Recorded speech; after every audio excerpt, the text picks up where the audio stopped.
안녕하세요. 임팩트 인저법 한수영입니다. 자, 우리 지난 토요일날 시행된 2022년 국가직 행정법 총론 오늘 해설 진행하도록 하겠습니다. 여러분들 이번 시험 엄청 어려웠죠? 일단 문제 난도부터 말씀을 드리면 문제 너무 어려웠어요. 진짜 저는 지금까지 역대급 제가 그 기출문제를 쫙 훑어봐도요. 이번 시험만큼 어려운 시험은 없었던 것 같습니다. 아마 뭐 여러 가지 뭐 커뮤니티에서 여러분들이 뭐 어떤 점수를 얻었다, 뭐 나는 뭐 잘 봤다, 이런 분들 간혹 있을 거예요. 근데 그런 분들도 뭐 있겠지. 엄청 잘 보신 분들도 분명히 있겠죠. 분명히 있습니다. 하지만 그런 분들이 흔하지는 않을 거예요. 그러니까 뭐 나 빼고 다른 사람들만 잘 봤을 거라는 생각은 하지 마세요. 대부분 시험이 어려웠을 거예요. 그래서 제가 생각할 때는 생각보다 오늘 그 이번에 그 초시생이죠. 초시생 기준으로 말씀을 드리면 아마 꽈락도 꽤 많지 않았을까라는 생각이 듭니다. 그죠? 자, 여기에 대한 내용들 한번 차근차근 한번 설명을 해보도록 할게요. 자, 가책형 기준으로 오늘 해설 시작합니다. 자, 일단 시험 자체는 지나칠 만큼 어려웠어요. 도대체, 그러니까 여러분들이 이제 점수를 딱 받아보고 내가 공부를 나름대로 행정법을 열심히 했는데 왜 점수가 이 점수밖에 안 나왔지? 이유는 간단해요. 제일 큰 이유는 문제가 어려웠어요. 아마 여러분들이 한 60점, 70점 맞은 분들 꽤 많을 거예요. 60점대, 70점대가 제가 볼 땐 제일 많은 것 같아요. 아마 그분들이 작년 시험 기준으로 시험을 봤으면 아마 90점 가까이 나왔을 거예요. 근데 작년처럼 점수가 안 나오죠. 분명히 공부는 그 이상 했을 거야. 근데 점수는 안 나왔어. 그럼 이유는 간단해요. 일단 출제자가 좀 변태스러웠어요. 뭐냐면 일단 이게 아무래도 올해가 이 필수 과목으로 전환되는 첫 번째 해고 응시 인원이 어쨌든 지난 선택 과목일 때보다는 늘어났잖아요. 그러다 보니까 예년처럼 출제를 하면 아무래도 고득점자가 너무 몰려 있을 수 있단 말이야. 그래서 어느 정도 변별력을 위해서 좀 문제를 어렵게 물어본 것 같아요. 근데 제가 생각할 때 그래요. 어쨌든 제 주관적인 판단이에요. 제가 생각할 때는 9급 시험을 치르는 수험생들을 지나치게 과대평가한 거 아닐까라는 생각이 듭니다. 물론 뭐 책을 찾아보면 다 나와 있겠지. 그죠? 뭐 기본서든 요약서든 찾아보면 나와 있겠지. 근데 문제는 시험지에서 얘기하는 게 뭘 물어보는지를 모르면 정답을 맞출 수가 없는 거예요. 그래서 올해 같은 경우에는 뭐를 내가 뭐 적중을 시켰다 이거는 아무 의미가 없는 것 같아요. 그러니까 선생님들이 뭐 강사들이 뭐 다 영상 나와가지고 내 책에 어디에 뭐가 나와 있고 이런 것들 백날 얘기해봐야 의미가 없어요. 그 이유는 뭐야? 방금 얘기했잖아. 시험지를 봤는데 내가 도대체 뭘 읽고 있는 거지? 알 수가 없으면 설령 여러분들이 열심히 공부를 했다 하더라도 문제를 맞출 수가 없어요. 일단 어려운 게 첫 번째 이유야. 그죠? 그래서 여러분들 대부분이 아마 선생님 제가 시험을 보는데 뭘 보는지 모르겠어요 하는 분들 꽤 많았을 겁니다. 그죠? 자, 제가 이제 예상을 해보면요. 분명히 이제 어디 커뮤니티 이런 데 들어가 보면은 80점 이상, 90점 이상 분명히 있어요. 있는데 그 중에 분명히 허수도 있을 거예요. 약간 허세, 허수 둘 다 있을 거예요. 근데 제가 생각할 땐 그래요. 물론 제가 신이 아니잖아. 그지? 뭐 정확하게 뭐 과학적으로 뭐 말씀을 드리는 거 아니고 어쨌든 저의 그 어떤 그 단연간의 어떤 경험 이런 것들을 토대로 말씀을 드리면 제 생각에는 합격 점수대가 한 이 정도 몰리지 않을까? 라는 예측을 해봅니다.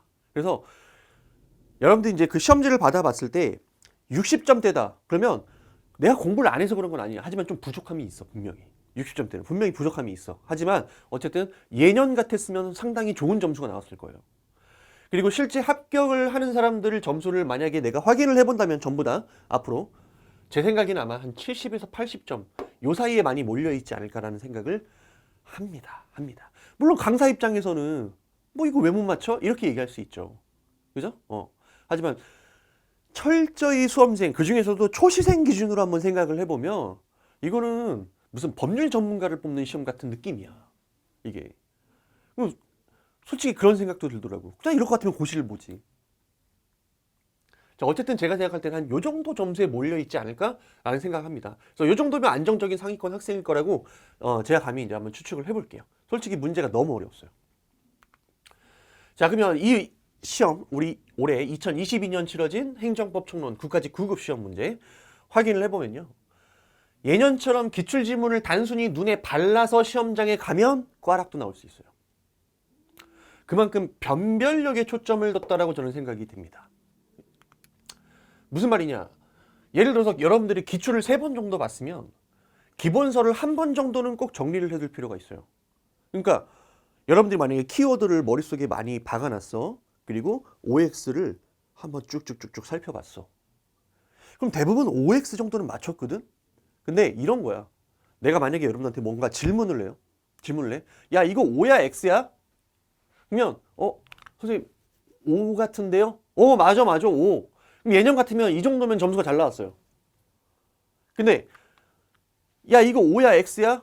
선생님 이거는 이러하니까 이거는 O죠 라고 얘기할 수 있는 사람은 분명히 문제가 보이고 뭘 물어보는지가 보이고 정답이 정확하게 딱 가려집니다. 한 끗 차이야. 그 정도 차이. 한마디로 만약에 이 정도 시험이 계속 출제된다라고 한다면은 여러분들이 좀 기본기가 탄탄해야 할 필요가 있어요. 기본기라는 건 뭐 별거 없어요. 그러니까 내가 이제 간혹 가다가 있잖아. 이런 질문들을 많이 받아요. 그러니까 여러분들이 행정법이라는 게 솔직히 쉽지가 않잖아요. 행정법이라는 게 공부 양도 많고 들어야 할 강의도 많고 이러다 보니까 이런 질문들을 많이 해요. 선생님 이것만 들으면 되나요? 이것만 들으면 되나요? 이 책만 보면 되나요? 그건요. 어느 강사든 그러니까 제 수업을 듣든 어떤 선생님의 수업을 듣든 책 한 권 내가 완벽하게 정리를 하면 이런 시험에서도 올해처럼 이렇게 어렵게 나오는 시험에서도 합격하는 데 지장이 없어요. 뭐든 상관없어요. 그럼 뭐가 문제인데 도대체? 이것만 하면 되느냐? 이 마인드가 이 시험에 맞지가 않는다는 얘기예요. 그러니까 이게 숙달이 돼야 되거든. 숙달이 돼서 아까 얘기했던 것처럼 그냥 OX를 온 거 같은데요? X인 거 같은데요? 이런 대답의 수준에 머무르면 안 되고 선생님 이거는 이거 이래서 얘는 X인 것 같습니다. 혹은 O인 것 같습니다. 라고 얘기할 수 있을 정도 수준은 좀 돼야 돼요. 한마디로 공부를 좀 많이 해야 돼. 시간 투자를 많이 해야 되고. 물론 똑같은 시간 투자를 하더라도 좀 더 뭐라고 해야 될까? 기본에 충실한다는 얘기는 무슨 말이냐면 최소한 개념 정도는 정확하게 얘기할 수 있을 정도예요. 왜 올해 이제 제가 이제 상담하다가 이런 분이 있었어요. 대부분 수험생이 그럴 거예요. 아마 여러분들도 그랬을 거예요. 가책형 8번 문제에서요. 양벌 규정과 관련해 가지고 이 문제를 틀렸대요. 근데 이분이 이제 왜 틀렸는지 한번 물어보니까 얘가 행정 형벌인지를 몰랐대. 행정 형벌인지를. 여러분들 한번 여러분 스스로 한번 자문을 해봐. 이게 형벌인지를 내가 명확하게 알고 있었는지. 물론 알고 있었던 수험생들은 그래도 난 다행이다 이렇게 생각할 수 있을 거야 아마. 근데 대부분의 수험생들이 이런 것들을 놓치고 그냥 넘어가는 경우를 많단 말이에요. 한마디로 이건 기본기가 안 된 거예요. 여러분들이 만약에 이제 기본서를 공부할 때 양벌 규정을 어느 파트에서 공부했는지를 한번 떠올려봐요. 자, 우리가 행정법을 파트 4로 나누잖아. 1단원에서 행정법 서론, 2단원에서 행정작용법, 3단원에서 실효성 확보수단을 배운단 말이야. 실효성 확보수단을 배우면서 막 전통적인 실효성 확보수단 이런 거 공부를 했었고요. 그죠? 그러면서 또 뭐를 공부했었어? 전통적인 실효성 확보수단 중에서 행정 강제 말고 어떻게든 강제시키는 그 강제 말고 과거 의무 불이행에 대한 제재로서 혼내주는 거라 그랬지. 행정벌이라는 걸 공부한단 말이야. 파트 3에서. 행정벌을 공부할 때 맨날 나오는 게 뭐였어? 2가지가 있다고 그랬잖아. 벌 내리는 거 2가지가 있는데 첫 번째는 뭐가 있었어요? 질서위반행위 규제법상의 질서위반행위. 질서위반행위. 여기에 대해서 뭐를 매겨요? 과태료를 매기잖아요. 이게 벌이에요. 과태료. 행정벌. 그 다음에 두 번째 공부하는 게 뭐야? 행정형벌이죠. 형벌이라는 건 우리 형법 총칙에 있는 뭐 징역, 벌금 이런 것들 얘기하는 거예요. 형벌 말 그대로 깜빵 간다 그러잖아. 왜 징역? 형벌. 형벌 파트에서 뭐를 배워요? 여러분들이? 형벌 파트에서 양벌 규정도 배웠어요. 야, 뭘 배웠는지만 얘기해 볼게. 양벌 규정도 배웠어요. 통고 처분도 배웠어요. 통고처분이라는 건 이제 형사법원이 이러한 형벌을 내리기 위해서 형사 재판을 할 때 이에 가름해서 행정청이 하는 방식의 처벌. 이게 통고처분이었죠. 그러면서 우리 앞에 행위자, 이 형벌이라는 건 이제 행위를 한 놈을 처벌하는 것인데, 원래는. 그러니까 도둑질을 했으면 도둑질을 한 놈, 실제 행위를 한 놈을 처벌하는 것인데, 그 놈 말고도 행위자를 벌하는 외에 누구도 함께 처벌을 해. 사업주와 영업주 혹은 법인을 같이 처벌하는 거. 양벌 규정. 이거 전부 다 어디서 배웠어요? 여기서 배웠단 말이에요. 그럼 이런 식의 기본적인 구조를 알고 있는 사람이라면 얘가 형벌이라는 걸 헷갈리지는 않을 거란 말이에요. 그럼 이런 기본기에서 흔들리기 시작하면 나머지 지문도 다 흔들려요. 하나하나 흔들리기 시작한단 말이야. 그죠? 그래서 아마 기본서에서 행정형벌 파트에서 이를 공부했다는 것을 떠올렸다면 너무나 쉽게 정답을 골랐겠죠. 그죠? 자, 결국엔 여러분한테 얘기하고 싶은 게 있어요. 무슨 책을 보면 합격한다. 단기간에 합격한다. 나는 내가 생각할 땐 그래요. 예년에 그 시험처럼 출제가 되면 뭐만 봐서 합격한다? 뭐 이거 뭐 가능했어요. 그래서 뭐 별다른 얘기를 하고 싶지가 않습니다. 하지만 올해 국가직처럼 출제가 된다면 다른 방법이 없어요. 다른 방법이 없어요. 여러분들이 스스로 열심히 해야 돼요. 기본에 탄탄한 어떤 여러 번 익히고 숙지하고 개념이 약하면 그런 것들을 질문하고 뭐 강의가 필요하면 강의를 듣고 그죠? 어떻게 보면 답변이 되게 진부하죠. 하지만 이게 진짜 이게 방법이에요, 이게.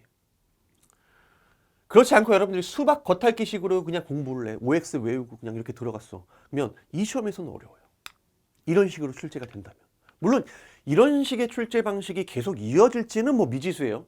막 이렇게 난리 쳐놓고 내년엔 또 갑자기 뭐 어느 정도 난이도가 떨어질지 뭐 그건 뭐 알 수 없는 것이지만 어쨌든 우리는 끌려갈 수밖에 없어요. 이게 뭐 수능이라든지 이런 것과는 다르게 공무원 시험이라는 건 진짜 철저하게 출제자한테 끌려갈 수밖에 없어요. 알 수가 없어. 문제 출제 형식도 그렇잖아. 왜 예를 들어서 19번, 20번 같은 형식 있죠. 사례 문제 2개 해놓고 저는 기출문제 해설하고 제가 책을 만들잖아요. 그죠? 기출문제집도 만들고 여러 가지 기출을 다 훑어봐도요. 이런 식의 출제는 저는 본 적이 없단 말이에요. 언제 어떻게 이렇게 될지 모르는 거야. 그러면 내가 어쩔 수 없이 어떤 형식으로 출제돼도 문제를 맞추려면 정답을 맞추려면 내 실력을 쌓는 방법밖에 없어요. 내 실력을 믿는 수밖에 없단 말이에요. 그럼 그거는 누가 만들어줄 수 있나? 못 만들어요. 이것만 보면 돼. 야 여기 다 있잖아. 이거 의미가 없어. 그런 거에 현혹되면 안 된다니까 진짜로. 그럼 여러분들 그냥 강의만 듣고 쫓아다니다가 그 책 뭐 보고 이거 불안해서 이거 보고 이거 하다가 끝나는 거예요. 다른 방법이 없어요. 뭐든 하나 딱 골라가지고 정확하게 숙지하는 방법밖에 없어요. 자, 여러분한테 이제 단호하게 말씀드릴게요. 최소한 국가직만큼 뭐 앞으로 어떻게 출제되는지 또 지켜봐야 되겠죠? 강사들이 떠먹여주는 대로 그대로 받아서 정답을 고르게 되는 그런 시험은 이제 아니에요. 그냥 그걸 바탕으로 내 것으로 만드는 아주 그냥 투철한 노력과 그죠? 이 시간 투자, 암기 이런 것들이 반드시 병행이 돼야 돼요. 한마디로 예년보다 여러분들의 몫이 더 커졌어요. 그래서 끈덕지게 공부한 사람들 있죠? 그죠? 정의는 정확하게 숙지를 하고 그죠? 좀 체계적으로 공부했던 분들 있죠. 그런 분들이 점수를 좋은 점수를 받았을 것이다. 절대 꼼수 부려가지고 나 이것만 해갖고 되나? 이것만 해서 되나? 이런 마인드를 가지고 접근하신 분들은 좋은 점수 받기가 힘들었다.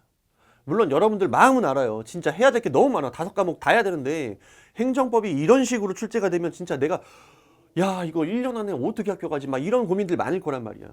근데 그래도 어쩔 수 없어요. 행정법은 여러분들이 진짜 끈덕지게 시간 투자를 많이 해야 돼요. 제가 예년 같으면은 보통 모의고사에서 90점 이상 꾸준히 받는 사람들 있죠? 못할 때 뭐 80점대 뭐 좀 잘 나오면 90점 이상 100점 나오는 사람들 그런 사람들한테 무슨 얘기를 하냐면 야 어차피 만점이 100점이잖아.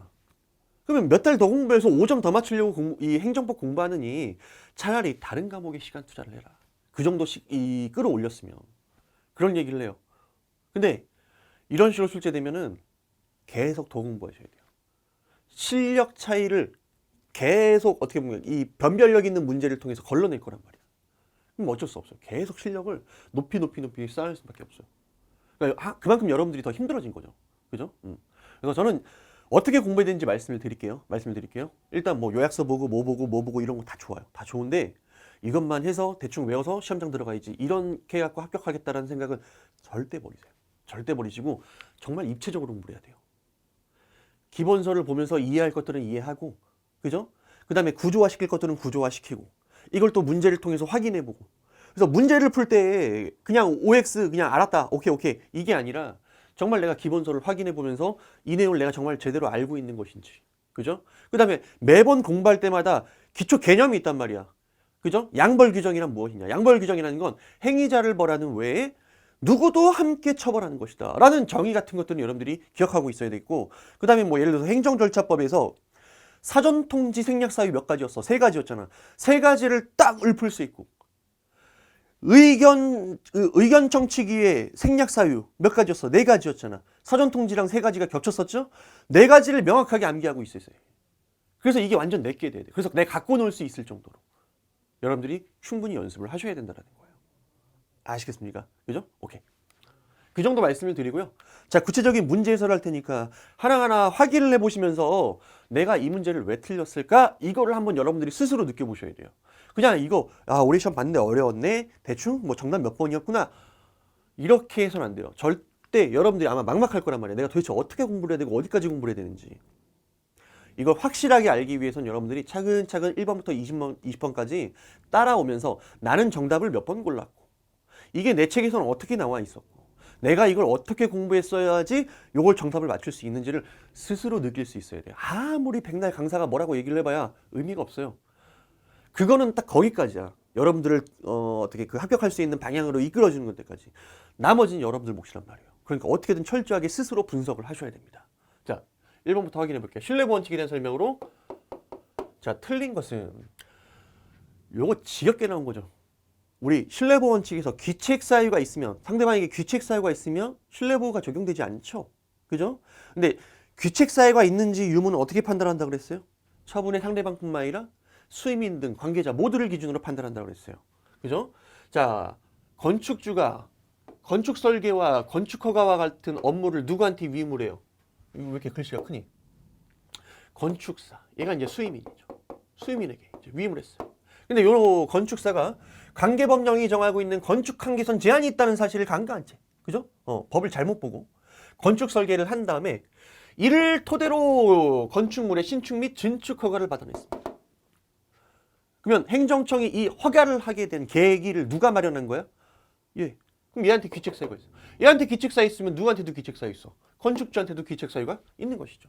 자, 그렇다면 그 신축 및 증축 허가가 정당하다고 신뢰한데 뭐가 있다? 귀책사유가 있다. 그러면 신뢰보원칙 적용 안 되겠죠? 그 다음에 2번은 지겹게 본 거잖아. 그죠? 공적인 견해 표명 혹은 확약이 있은 후 법률적 사실적 상태가 변경되었다. 즉 사정 변경이 생겼다. 그러면 어떻게 된다고? 당의 공적 견해 표명 또는 확약은 별다른 의사 표시를 기다리지 않고 곧바로 실효된다. 지겹게 봤던 거니까 이건 설명도 안 할 거예요. 효력을 잃게 됩니다. 사정 변경이 생기면. 자, 그 다음에 3번.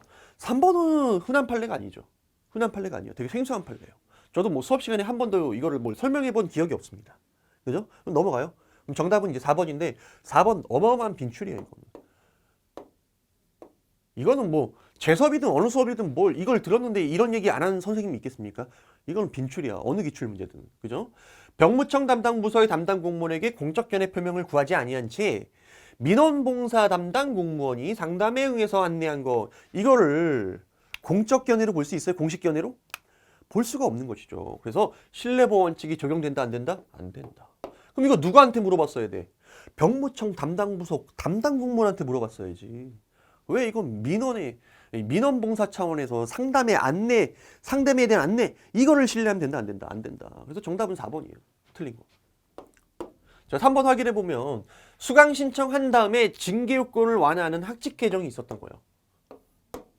그럼 여러분들이 이제 수강 신청했으면 이번 학기 끝난 겁니까? 아니죠. 수강 신청했으면 이제부터 이제 공부 시작 아닙니까? 이제 시작이에요. 그러면 내가 강의를 수강하고 있는 중에 학칙이 개정된 거예요.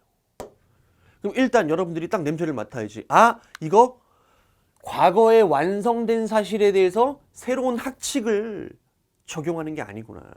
계속 중인 사실에 대해서 새로운 개정된 학칙을 적용하는구나. 그래서 이어 시험에서 실시되어 그 개정 학칙에 따라 대학이 성적 불량을 이유로 학생에 대해서 징계 처분을 했습니다. 근데 내가 계속 강의 수강하고 있는 중에 그 중에 학칙이 개정돼가지고 어떻게 됐어? 그 개정된 학칙에 따라 시험 볼 때 그 개정 학칙을 적용을 한 거예요. 이거 뭐야? 진정소급이 아니죠. 부진정소급이에요. 그럼 허용돼야 안 돼요? 허용되는 거죠. 특별한 사정이 면 위법이라 할 수 없다. 허용이 된다. 맞는 지문이에요. 정답은 4번이에요. 그럼 이거는 무조건 맞춰야 되겠죠? 빈출이니까. 자, 2번 틀린 것은. 요것도 빈출이잖아. 그죠? 어느 하나 빈출 아닌 게 없어. 자, 영업허가 취소 처분을 받았어. 그럼 나 원래 영업 못하는 거죠? 그죠? 근데 나중에 행정쟁송 절차에 의해서 취소됐대. 이 얘기는 무슨 말이야? 취소 판결 났다는 얘기지? 뭐 행정심판일 수도 있고 어쨌든 뭐 소송으로 따지면 이 취소 판결이 난 거야? 취소 판결에는 무슨 요력이 있다? 형성력이라는 게 뭐라 그랬어요? 뿅 하고 소급해서 뭐를 삭제시켜버려? 요 취소 처분을 삭제시켜버리는 거야. 그럼 나는 한 번도 영업허가가 취소된 적이 있어 없어? 없는 거죠 이게. 영업허가 취소를 받았지만 이것 때문에 나는 한 번도 취소를 받은 적이 없는 거야. 그러면 내가 영업허가 취소 처분 이후에 영업행위를 했어. 그럼 이거 무허가 영업입니까? 아니죠. 얘 때문에 취소 처분이 사라졌으니까 이 영업은 무허가 영업이 아닌 거야. 적법한 영업이 된다는 얘기예요. 그죠? 그래서 틀린 질문이죠. 근데 문제는 아마 제 기출문제에도 이 지문이 몇 번 출제된지를 모르겠어요. 수십 번 출제됐을 거예요. 그럼 정답은 1번이에요. 그러면 밑에 보면 돼, 안 돼? 안 돼요. 생각을 해봐. 가뜩이나 이게 문제 시험 지문이 길어요. 엄청 길어요. 그 긴 지문을 다 읽고 있었으면 내가 그만큼 손해를 봤다는 얘기예요. 잘 생각해봐. 정답이 1번이야. 1번인데 내가 2번, 3번, 4번을 안 봤어. 안 봤으면 개이득이죠. 봐봐. 나는 여기까지 문제를 푼 거야. 여기까지. 그럼 이걸 다 본 사람이랑 한 지문 보고 그 다음 3번 문제 넘어간 사람이랑 시간 차이가 어마어마하지 않겠습니까? 그죠? 인정? 오케이. 여러분들이 이렇게 긴 시험 문제를 빨리 풀고 효율적으로 문제를 풀려면 일단 빈출 지문은 정말 확실해야 돼. 이게 일단 확실하면 2번, 3번, 4번 내려갈 일이 있어 없어? 없잖아. 근데 여기서 흔들리니까 밑으로 내려가는 거야. 근데 허무하죠. 그러면. 자, 2번도 빈출이죠. 연령 미달 결격자가 다른 사람 이름으로 교부받은 운전면허입니다. 자, 요거는 무슨 사유? 취소 사유. 취소 사유니까 취소 전까지는 유효하죠? 이게 당연무효 차이점이야. 그럼 나 면허 있는 거야, 없는 거야? 있는 거죠. 취소 전까지는. 있는 거야. 자, 그러면 무면허 운전죄가 될 수 있어, 없어? 무면허 운전에 해당하지 않는 거죠. 나 면허 있는 거야. 그다음에 세 번째. 자, 조치명령 위반죄야. 조치명령 위반죄에서는 이 형사법원에서 선결 문제가 뭐라 그랬어요? 명령이 위법한지 적법한지. 명령의 효력은 중요하지 않다고 그랬어요. 명령이 위법하면 따를 의무가 없어. 그죠? 안 따라도 돼. 무죄. 명령이 적법한데 안 따랐어. 이건 명령 위반죄. 명령이 적법한지 위법한지만 보면 돼요. 그러면 이때 형사처벌을 하기 위해서는 적법한 조치명령이 전제되어야 하면 맞죠? 명령이 적법해야 이를 위반하면 유죄가 나온단 말이야. 자, 이때 형사법원은 그 적법 여부를 스스로 심리할 수 있다 없다? 있다. 왜? 공정력과 무관하죠. 이건 효력에 대한 문제가 아니기 때문에 위법 적법 여부는 형사법원이든 민사법원이든 스스로 심리 판단할 수 있다 없다? 있다. 자, 그 다음에 네 번째. 조세부가 처분을 취소하는 행정 판결이 확정됐어요. 자, 아까도 얘기했지만 취소하는 행정 판결이 확정됐다는 얘기는 무슨 말이야? 이 취소 판결이 형성력에 따라서 조세부가 처분을 제거시키는 거예요. 소급해서. 그럼 나는 한 번도 과세 처분을 받은 적이 있다 없다? 없다. 그럼 여러분들은 세금을 낼 의무가 있어요 없어요? 처음부터 없는 거예요. 이게 바로 형성력이야. 소급해서 그 사실을 도려내는 거야. 그럼 난 한 번도 세금 부과 처분을 받은 적이 없는 거야. 낼 의무가 없죠. 돈 안 내도 되는 거죠. 자, 그러므로 부가처분의 효력은 처분 시에 소급해서 효력을 잃게 됩니다. 따라서 확정된 행정 판결은 조세 포탈에 대한 무죄를 인정할 명백한 증거에 해당한다. 맞는 지문이죠. 물론 생소한 지문이긴 한데 여러분들이 이 형성력에 대한 내용을 알고 있다면 충분히 풀어낼 수 있죠. 조세 포탈이 생길 수가 없잖아. 난 세금을 낼 의무가 없는 건데 원래 처음부터. 세금을 내야 되는데 포탈을 하면 이게 조세 포탈이지. 맞습니까? 자, 그 다음에 3번. 자, 다단계 행정 결정에 대한 설명으로 틀린 것은? 자, 요거.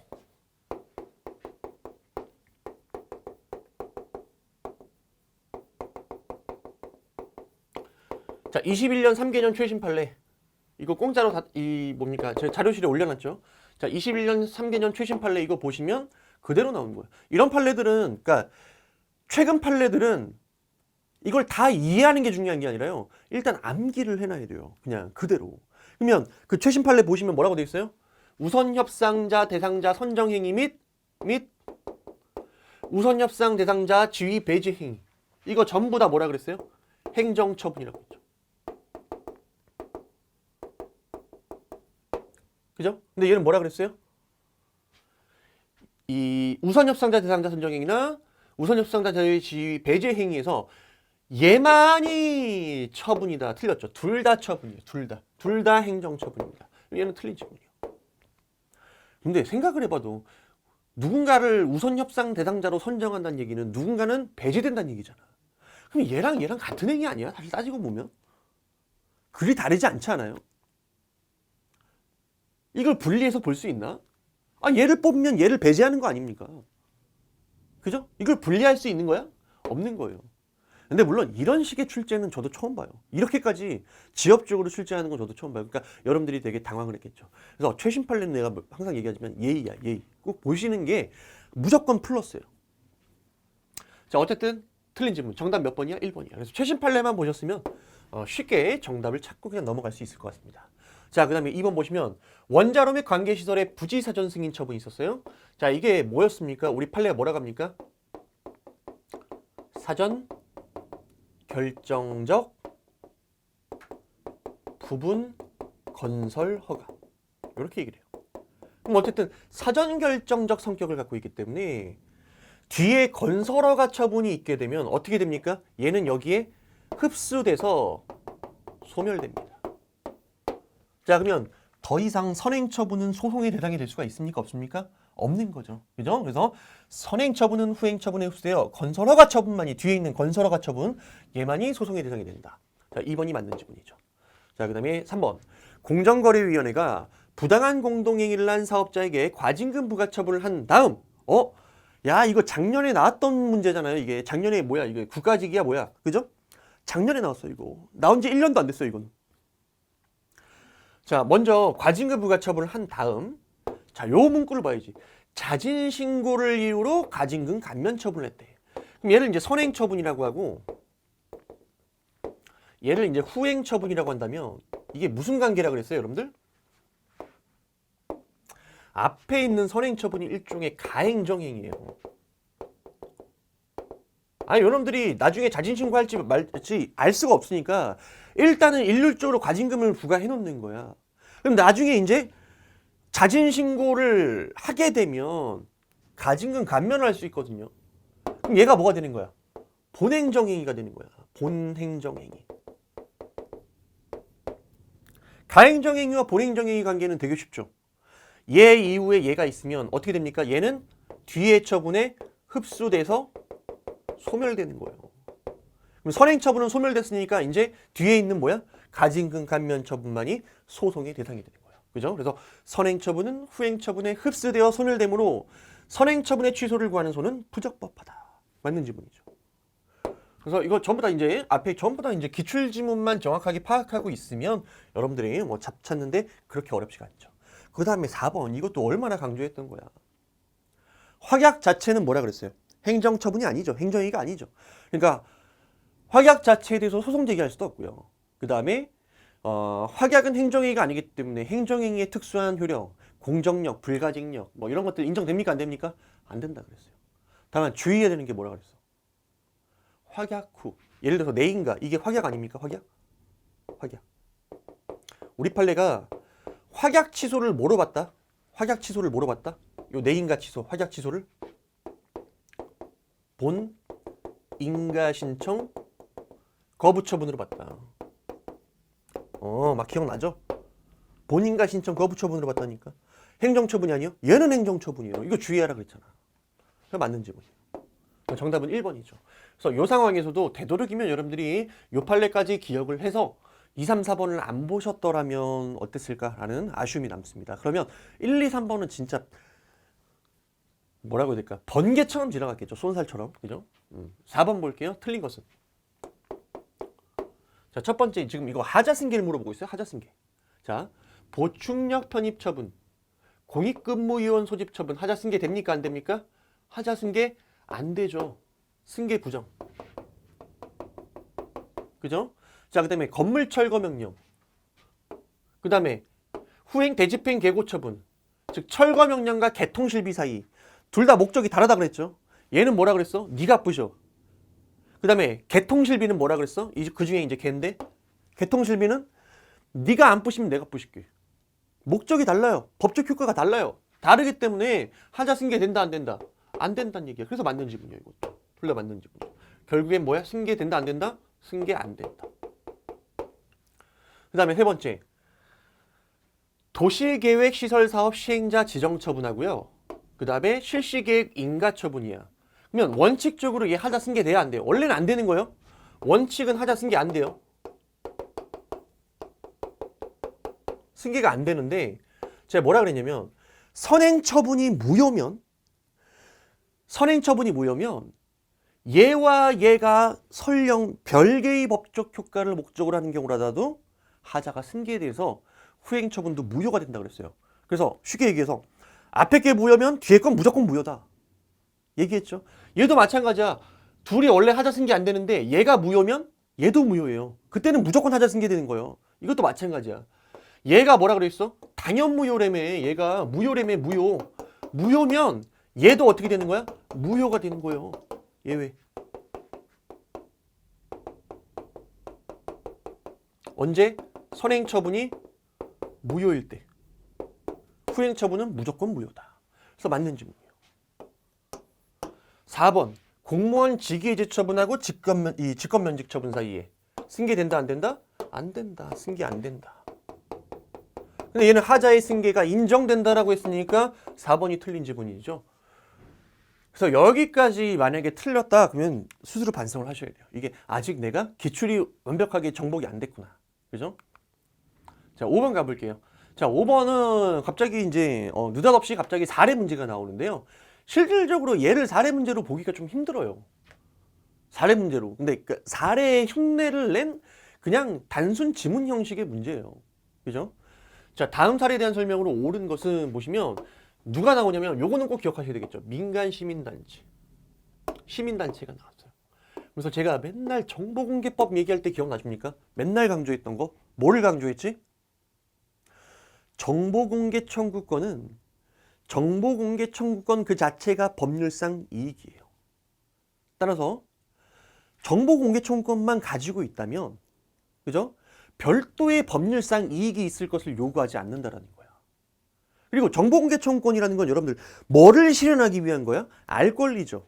우리 국민의 알 권리, 헌법상 기본권이라고 얘기를 했고요. 자, 그렇다면 어떠한 정보에 대해서 직접적인 어떤 이해관계가 있을 때만 정보공개를 청구할 수 있습니까? 아니라 그랬잖아.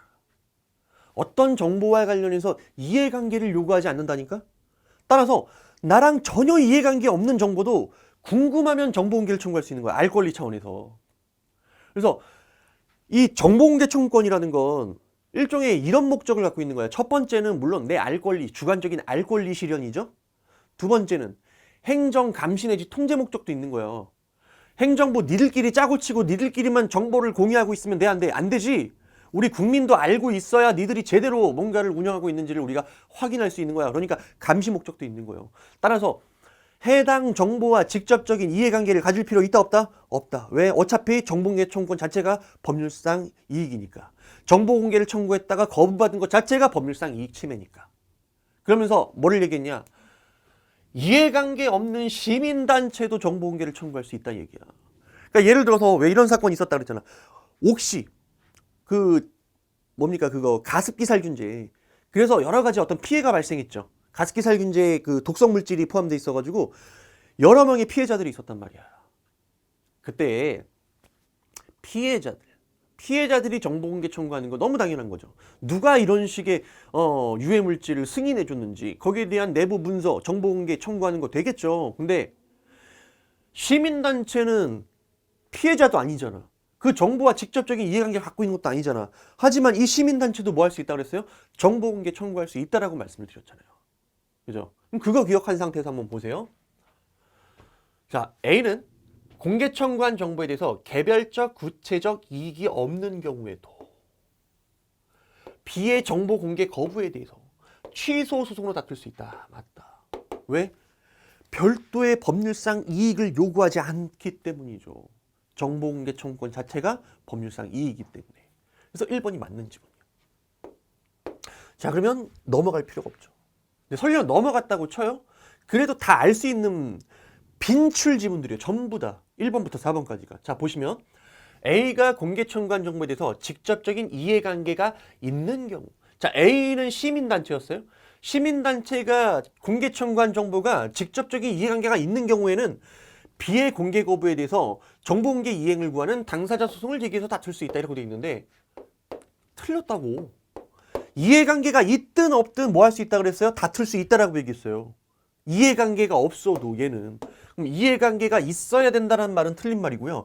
두 번째, B의 정보공개 거부, 즉 공공기관의 정보공개 거부는 일종의 뭐가 되는 거야? 얘는 거부처분이잖아요. 거부처분이기 때문에 정보공개 이행을 구하는 당사자 소송을 얘기하는 게 아니라 어떻게 해야 돼요? 여기에 대해서 이 공개, 비공개 결정 있죠? 거부 결정. 여기에 대해서 취소 소송을 얘기하는 거죠. 항고 소송을 얘기하는 거예요. 이래나 저래나 2번은 틀렸어요. 됐죠? 자, 그 다음에 3번. A가 공개 청구한 정보의 일부가 공공기관의 정보인간한 법률상 비공개 사유에 해당하는 때 그 나머지 정보만을 공개하는 것이 가능한 경우. 즉, 정보공개 청구한 정보 중에서 일부는 비공개, 일부는 공개. 자, 그때 비공개 사유가 있는 것만 빼고 나머지 공개 가능한 정보만 일부 공개할 수 있습니까? 혹은 법원이 봤을 때 공개가 가능한 부분과 불가능한 부분이 있는데 싹 다 비공개를 했어. 그러면 공개가 가능한 부분에 대해서 비공개한 건 위법하잖아. 그러면 법원이 그 부분만 일부 취소할 수 있느냐? 있다고 했잖아. 이것도 빈출이에요. 그래서 법원은 공개가 가능한 정보 부분, 이건 위법하죠. 이거를 비공개했기 때문에 그 부분만 일부 취소를 명할 수 있다 없다? 있다. 자, 3번 틀렸어요. 그 다음에 네 번째.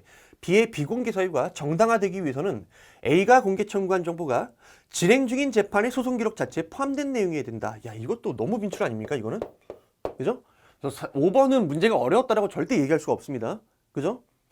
요거 지금 비공개 결정을 하는데 비공개 결정한 이유가 바로 뭐였습니까? 우리 정보공개법 구조 1항 4호에 진행 중인 재판에 관련된 정보라 그러면서 비공개를 한 거예요. 자, 그때 이 판례는 내가 외워야 된다 그랬잖아. 너무 중요하니까. 이해하고 외우라고. 진행 중인 재판에 관련된 정보라 함은 재판에 관련된 일체의 모든 정보를 의미하는 것은 아니고 그 중에서도 판결 결과에 영향을 미칠 구체적 위험성이 있는 정보에 한정한다. 다만 여기까지 기억해야지. 다만 그 정보가 소송 기록 자체에 포함된 내용일 필요는 있다 없다? 없다. 소송 기록에 포함되어 있든 포함되어 있지 않든 재판 결과에 영향을 미칠 위험이 있는 정보면 이거는 비공개 사유가 되는 거예요. 그래서 이거는 틀렸죠. 그럴 필요가 없다. 이렇게 얘기해야 돼. 정답은 1번이에요. 자, 항고 소송에서 수서법원의 판결에 대한 설명으로 틀린 것은 자, 틀린 걸 고르라고 얘기를 했고요. 정답은 일단 3번인데요. 3번부터 볼게요. 관할청이 농지법상 이행강제금 부과처분을 했대요. 자, 그럼 여러분들이 여기서 알아야 되는 거 뭐였어? 얘는 별도의 불복 절차, 다시 말하면 행정쟁송이 아닌 다른 별도의 불복 절차를 따로 마련하고 있기 때문에 얘는 항고 소송의 대상이 된다 안 된다? 안 된다. 다시 말하면 이 얘기가 무슨 말이야? 얘는 행정처분이 아니란 얘기예요. 그러면 결론적으로 행정법원의 항고소송 재판 관할이 생긴다 안 생긴다? 생기지 않는다라는 거예요. 요거는 항고소송에서 재판을 할 수가 없어요. 이거는 행정사건이 아니기 때문에. 자, 그 다음에 두 번째로 자, 우리 그 행정심판법에 보시면 오고지나 불고지라는 규정이 있었어요. 그래서 예를 들어서 오고지 같은 경우에는 어떤 효과가 있냐면 행정청의 행정심판 청구 기간을 90일보다 긴 기간으로 잘못 알리면 그 잘못 알린 기간 내만 행정심판 청구하면 돼요. 일종의 신뢰보호 원칙이 적용되는 것이죠. 그 다음에 행정심판 제출 기간을 잘못 알렸어. 잘못 알렸어도 어떻게 됩니까? 그 잘못 알린 기간에 제출을 했으면 적법하게 행정심판을 청구한 걸로 봐줍니다. 자, 그런데 우리 소송법에는 그런 규정이 있어요, 없어요? 없어요. 그러면 행정심판법상의 오고지나 불고지와 같은 규정들이 소송에도 적용될 수 있다 없다? 준용되지 않는다란 말이에요. 따라서 재결청에 심판을 청구하거나 관할 행정법원에 행정소송을 할 수 있다고 잘못 안내했다 하더라도 그렇다고 해서 행정소송 제기하면 된다는 얘기야? 그래도 안 된다는 얘기예요. 결론적으로 얘는 항고소송 제기할 수 있다 없다? 제기할 수 없다라는 거예요. 그럼 정답 몇 번입니까? 정답은 일단 3번이죠. 그럼 나머지 확인해 볼게요. 처분의 취소를 구하는 소유에서. 자, 요것도 우리 소의 이익에서 맨 처음에 나오는 거예요. 비록 처분의 위법을 이유로 설령 취소 판결을 받는다 하더라도 내가 승소했어. 승소했는데 문제는 뭐야? 처분에 의해서 발생한 위법 상태를 원상 회복시키는 것이 불가능해. 다시 말하면 무슨 말이야? 취소 판결 받아도요. 달라질 게 없다는 얘기야. 나아질 게 전혀 없다는 얘기예요. 그럼 소송 뭐하러 제기를 해? 이럴 때 우리가 뭐라고 합니까? 소의 이익이 없다라고 하죠. 취소를 구할 법률상 이익이 없다. 이 얘기는 소의 이익이 없다는 얘기예요. 자, 그럼 결론적으로 소의 이익은 우리 소송 요건 중에 하나 아닙니까? 원고 적격, 소의 이익, 피고 적격, 그 다음에 처분성, 재판 관할, 행정심판, 행정소송 제소기간, 그 다음에 행정심판 전체주의. 이런 걸 우리가 전부 다 뭐라고 합니까? 소송 요건이라고 하잖아요. 소송 요건을 결여하게 되면 어떻게 됩니까? 부적법 각하가 되는 거죠. 자, 그리고 이것도 작년에 그대로 출제됐던 거예요. 해임 처분 취소 소송 계속 중 임기가 만료되었습니다. 그럼 이것만 봐도 소의 이익이 있다 없다? 있다라는 거 바로 나와야 되겠죠. 왜?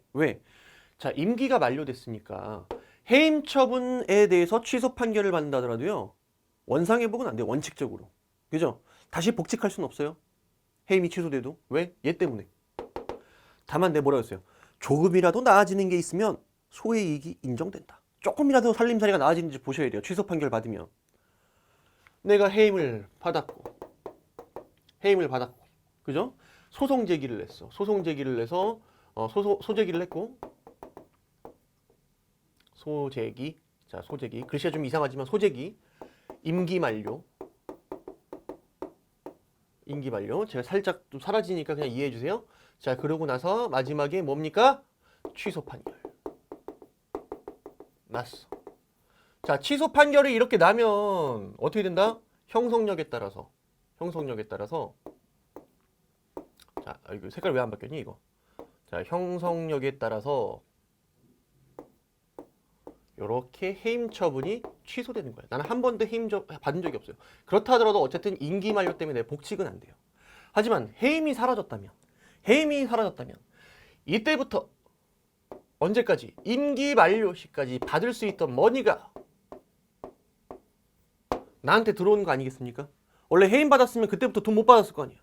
그죠? 하지만 취소 판결 받아서 해임이 없어지면 어쨌든 복직은 한데도 요 임기 만료할 때까지 근데 받을 수 있는 월급이라든지 이런 거 받아갈 수 있었단 말이에요.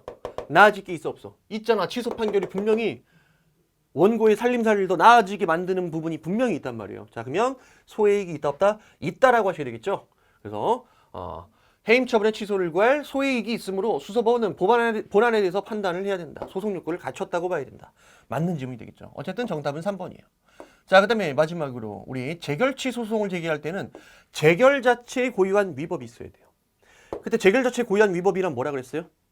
원처분에는 없고 재결에만 있는 내용, 주체, 형식, 절차상의 하자. 그죠? 그래서 재결에만 있는 재결청의 권한 구성 위법, 재결의 절차나 형식의 내용 위법 이런 것들을 뜻한다. 맞는 질문. 끝. 정답 3번. 여기까지는 만약에 틀렸다면 아직까지 기출이 내가 지금 잘 정복이 안 됐다, 정리가 안 됐다 이렇게 생각을 하시면 될 것 같아요. 그 다음에 7번.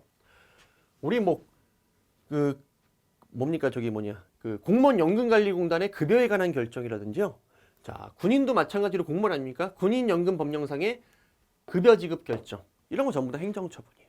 그럼 내가 급여를 받으려면 이런 식으로 국방부 장관이 급여 지급을 결정을 해줘야 돼요. 결정하게 되면 나에게 뭐가 생겨요? 권리가 생기는 거예요. 구체적인 권리. 즉 급여를 받을 수 있는 구체적 권리가 생깁니다. 그러면 이러고 나서 뭐 하는 거야? 이러고 나서 내가 급여를 지급 청구하는 거죠. 급여 지급을 청구하는 거예요. 아시겠죠? 자, 따라서 만약에 이 결정을 받아야 내가 급여를 받을 수 있는데, 급여를 청구할 수 있는데, 만약에 국방부 장관이 급여 지급을 거부를 했어. 거부하는 결정을 했어. 그럼 일종의 얘는 뭐가 되는 거야? 거부 처분이 되는 거예요. 거부 처분. 내가 받을 수, 즉 이 거부 처분을 위해서 내가 이 급여를 받을 수 있는 권리, 청구권 자체가 사라진단 말이야. 그러면 행정청의 일방적인 의사결정을 통해서 어떻게 되는 겁니까? 나의 법적주의에 영향을 미치는 것이죠. 자, 그렇다면 여기에 대해서 어떻게 하는 거야? 취소소송과 같은 항고소송을 제기해야 되겠죠. 거부처분 취소소송 같은. 그죠? 자, 그러면 국방부 장관에게 급여 지급을 청구했으나 거부됐을 때 곧바로 국가를 상대로 당사자 소송으로 급여의 지급을 청구할 수 있습니까? 안 된다 그랬잖아. 거부되면 어떻게 해야 돼? 그 해당 국방부 장관을 상대로 항고소송을 제기해야 된다. 그래서 거부처분을 취소시켜야 돼요. 그렇게 되면 어떻게 되겠어요? 재처분 의무가 생기잖아. 그럼 국방부 장관이 다시 심사해서 결정을 하게 된단 말이에요. 그래서 만약에 그때 급여 지급 결정을 하면 그에 따라 내가 다시 급여 지급 청구하게 되는 거예요. 그죠? 그러면 무슨 소송 제기해야 돼? 일단은 거부 처분 받으면 항고소송을 제기해야 돼요. 그래서 정답은 1번이죠. 자, 2번 같은 경우에는 이제 작년에 물어봤던 것 중에 이런 게 있었어요. 자, 법무사가 사무원을 채용하고 싶어요. 법무사가 사무원을 채용하고 싶으면요, 어떻게 해야 돼요? 지방법무사회에, 즉 소송지방법무사회에다가 채용 승인을 신청을 해야 돼요. 채용 승인을 받아야 해당 사무원을 고용할 수 있는 거죠. 사무원으로 채용할 수가 있는 거예요. 따라서 우리 판례가 뭐라고 했습니까? 자, 지방법무사회의 승인 거부라든지 혹은 이미 승인을 했다가 그 승인을 취소하는 거 전부 다 행정처분이라고 얘기를 했습니다. 맞습니까? 그죠? 자, 그거를 한번 물어본 적이 있었고요. 그 다음에 그에 대해서 소송을 제기할 수 있는 원고 적격이 누가 있느냐. 자, 채용 승인을 거부하게 되면 일단 채용 승인을 신청했던 법무사가 소송을 제기할 수 있겠죠. 채용 승인 거부한 거 취소해달라. 그리고 그 때문에 사무원이 될 수 없었던 사람이 있었죠. 이 사무원. 이 사람도 취소소송 제기할 수 있죠. 왜? 승인 거부 때문에 내가 사무원이 못 됐잖아요. 그냥 원고 적격. 그거 기억하셔야 되겠죠.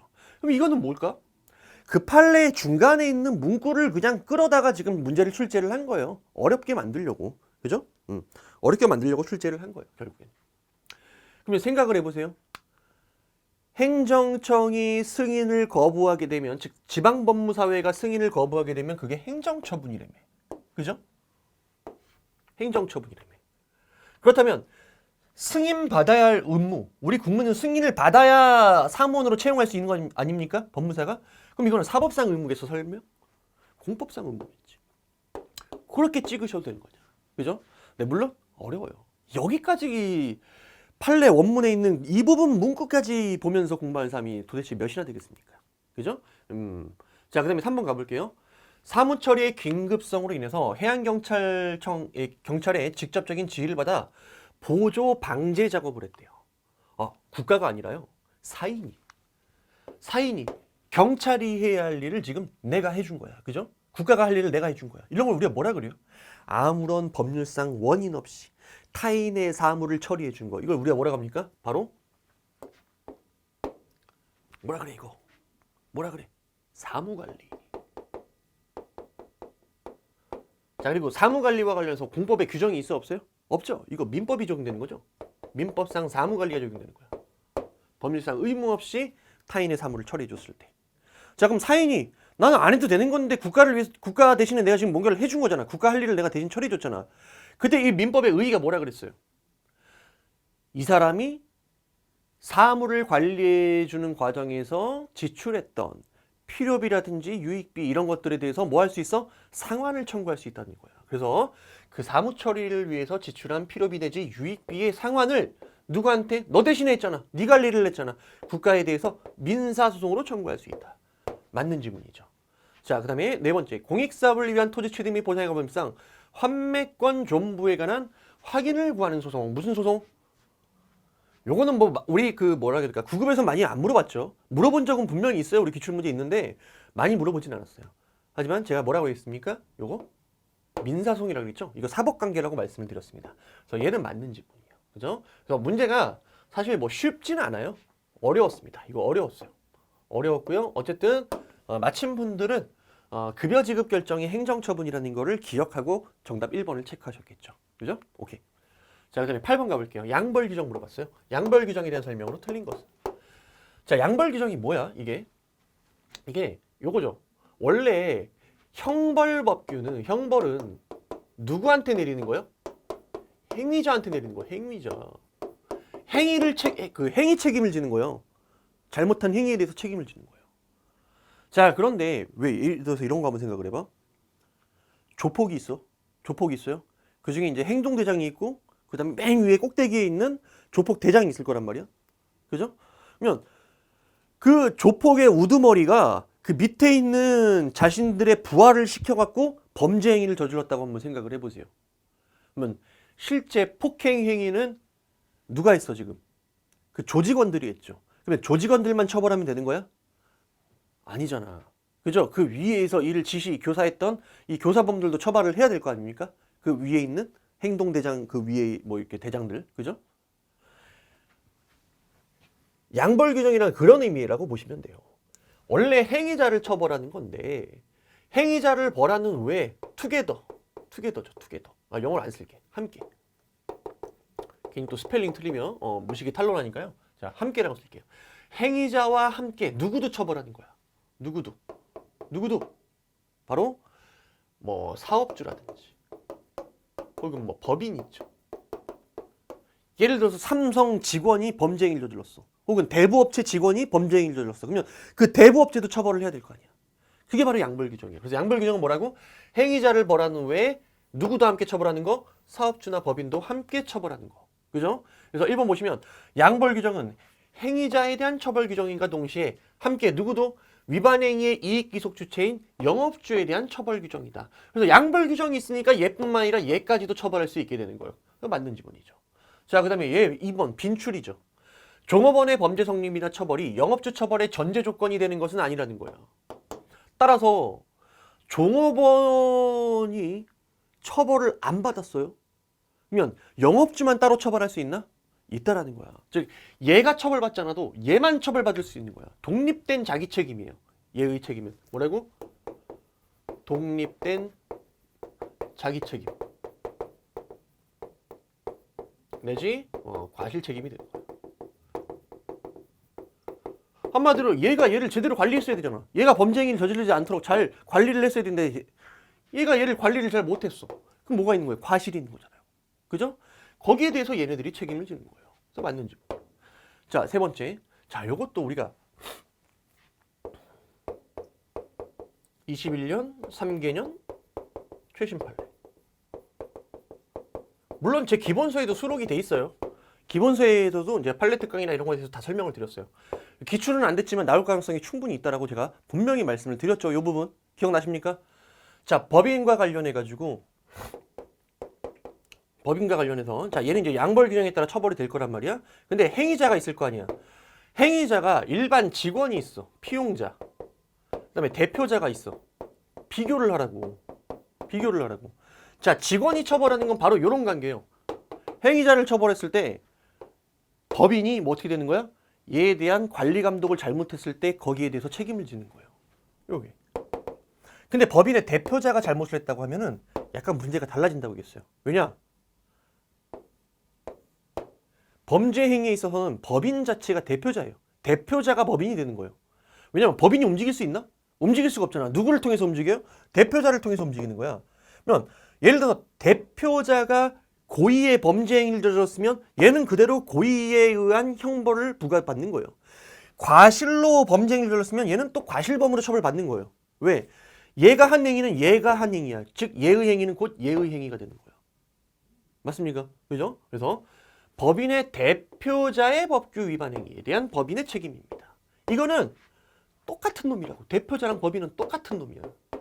자, 그러므로 법인 자신의 법규 위반 행위로 평가될 수 있는 행위에 대한 법인의 뭐가 된다? 직접 책임이 되는 거예요.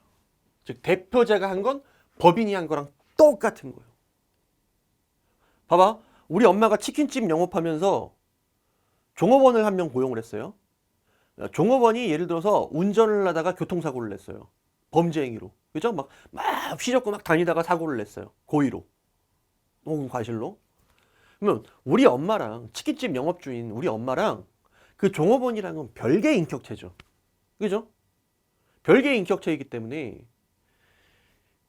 그 종업원이 처벌받는다고 해서 우리 엄마도 무조건 처벌받는 건 아니에요. 우리 엄마가 종업원에 대한 관리 감독상의 주임무를 다 했다면 책임을 지지 않죠. 하지만 제대로 관리 감독을 안 했으면 거기에 대한 사업주, 영업주의 어떤 독립된 독립된 책임으로서 책임을 지게 되는 거예요.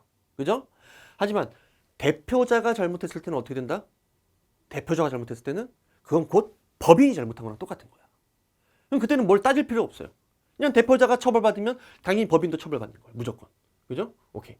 자, 그 다음에 네 번째, 양벌 규정에 의한 법인의 처벌은 어디까지나 행정적인 제재 처분일 뿐 형벌과는 성격을 달리한다. 에이, 무슨 소리야. 이건 형벌이라고요. 형벌. 제가 앞에 시작할 때 얘기했죠. 양벌 규정 어디서 공부했어요?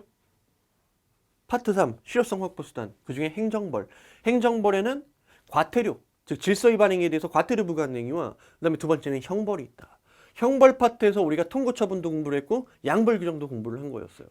한마디로 얘는 뭐라고? 양벌 규정에 의한 법인의 처분은 형벌이에요. 범죄에 대한 형벌이에요. 정답은 4번이에요. 자, 9번 가볼게요. 과징금 부과 처분에 대한 설명으로 틀린 것은? 자, 요것도 얼마나 강조했던 부분이었어요, 이거. 우리 기출에도 있고, 우리 기본서에서도 엄청나게 강조했던 부분이에요. 자, 과징금을 부과할 때 어떻게 부과해야 된다?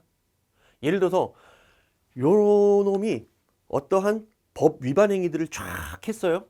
근데, 예를 들어서 공정거래위원회가 조사를 해봤더니 다 발견하지 못했어요. 법 위반 사실을 요만큼 발견을 했어요. 그러면, 요 부분에 대해서 일의적이고 확정적으로 딱 부과를 해야 돼요. 당신이 여기서부터 여기까지 법을 위반하셨네요? 그러니까 과징금 100만 원 이렇게 딱 부과를 합니다. 일의적 확정적으로 부과를 해야 돼요. 어떤 식으로 부과하면 안 된다 그랬어? 아, 저희가 조사를 해봤더니 요만큼의 법 위반 사실을 발견했습니다. 하지만 저희가 추후 조사를 해보면 당신은 분명히 법 위반 사실이 더 있을 거라는 거 우리는 알고 있어요. 그러니까 일단 100만 원 부과하는데 앞으로 범죄 사실이 그 법 위반 사실이 계속 발견되면 지금의 100만 원은 200만 원이 될 수도 있고 300만 원이 될 수도 있는 겁니다. 이런 식으로 부과하면 된다 안 된다? 안 된다고. 왜? 그런 식으로 부과하게 되면 어때요?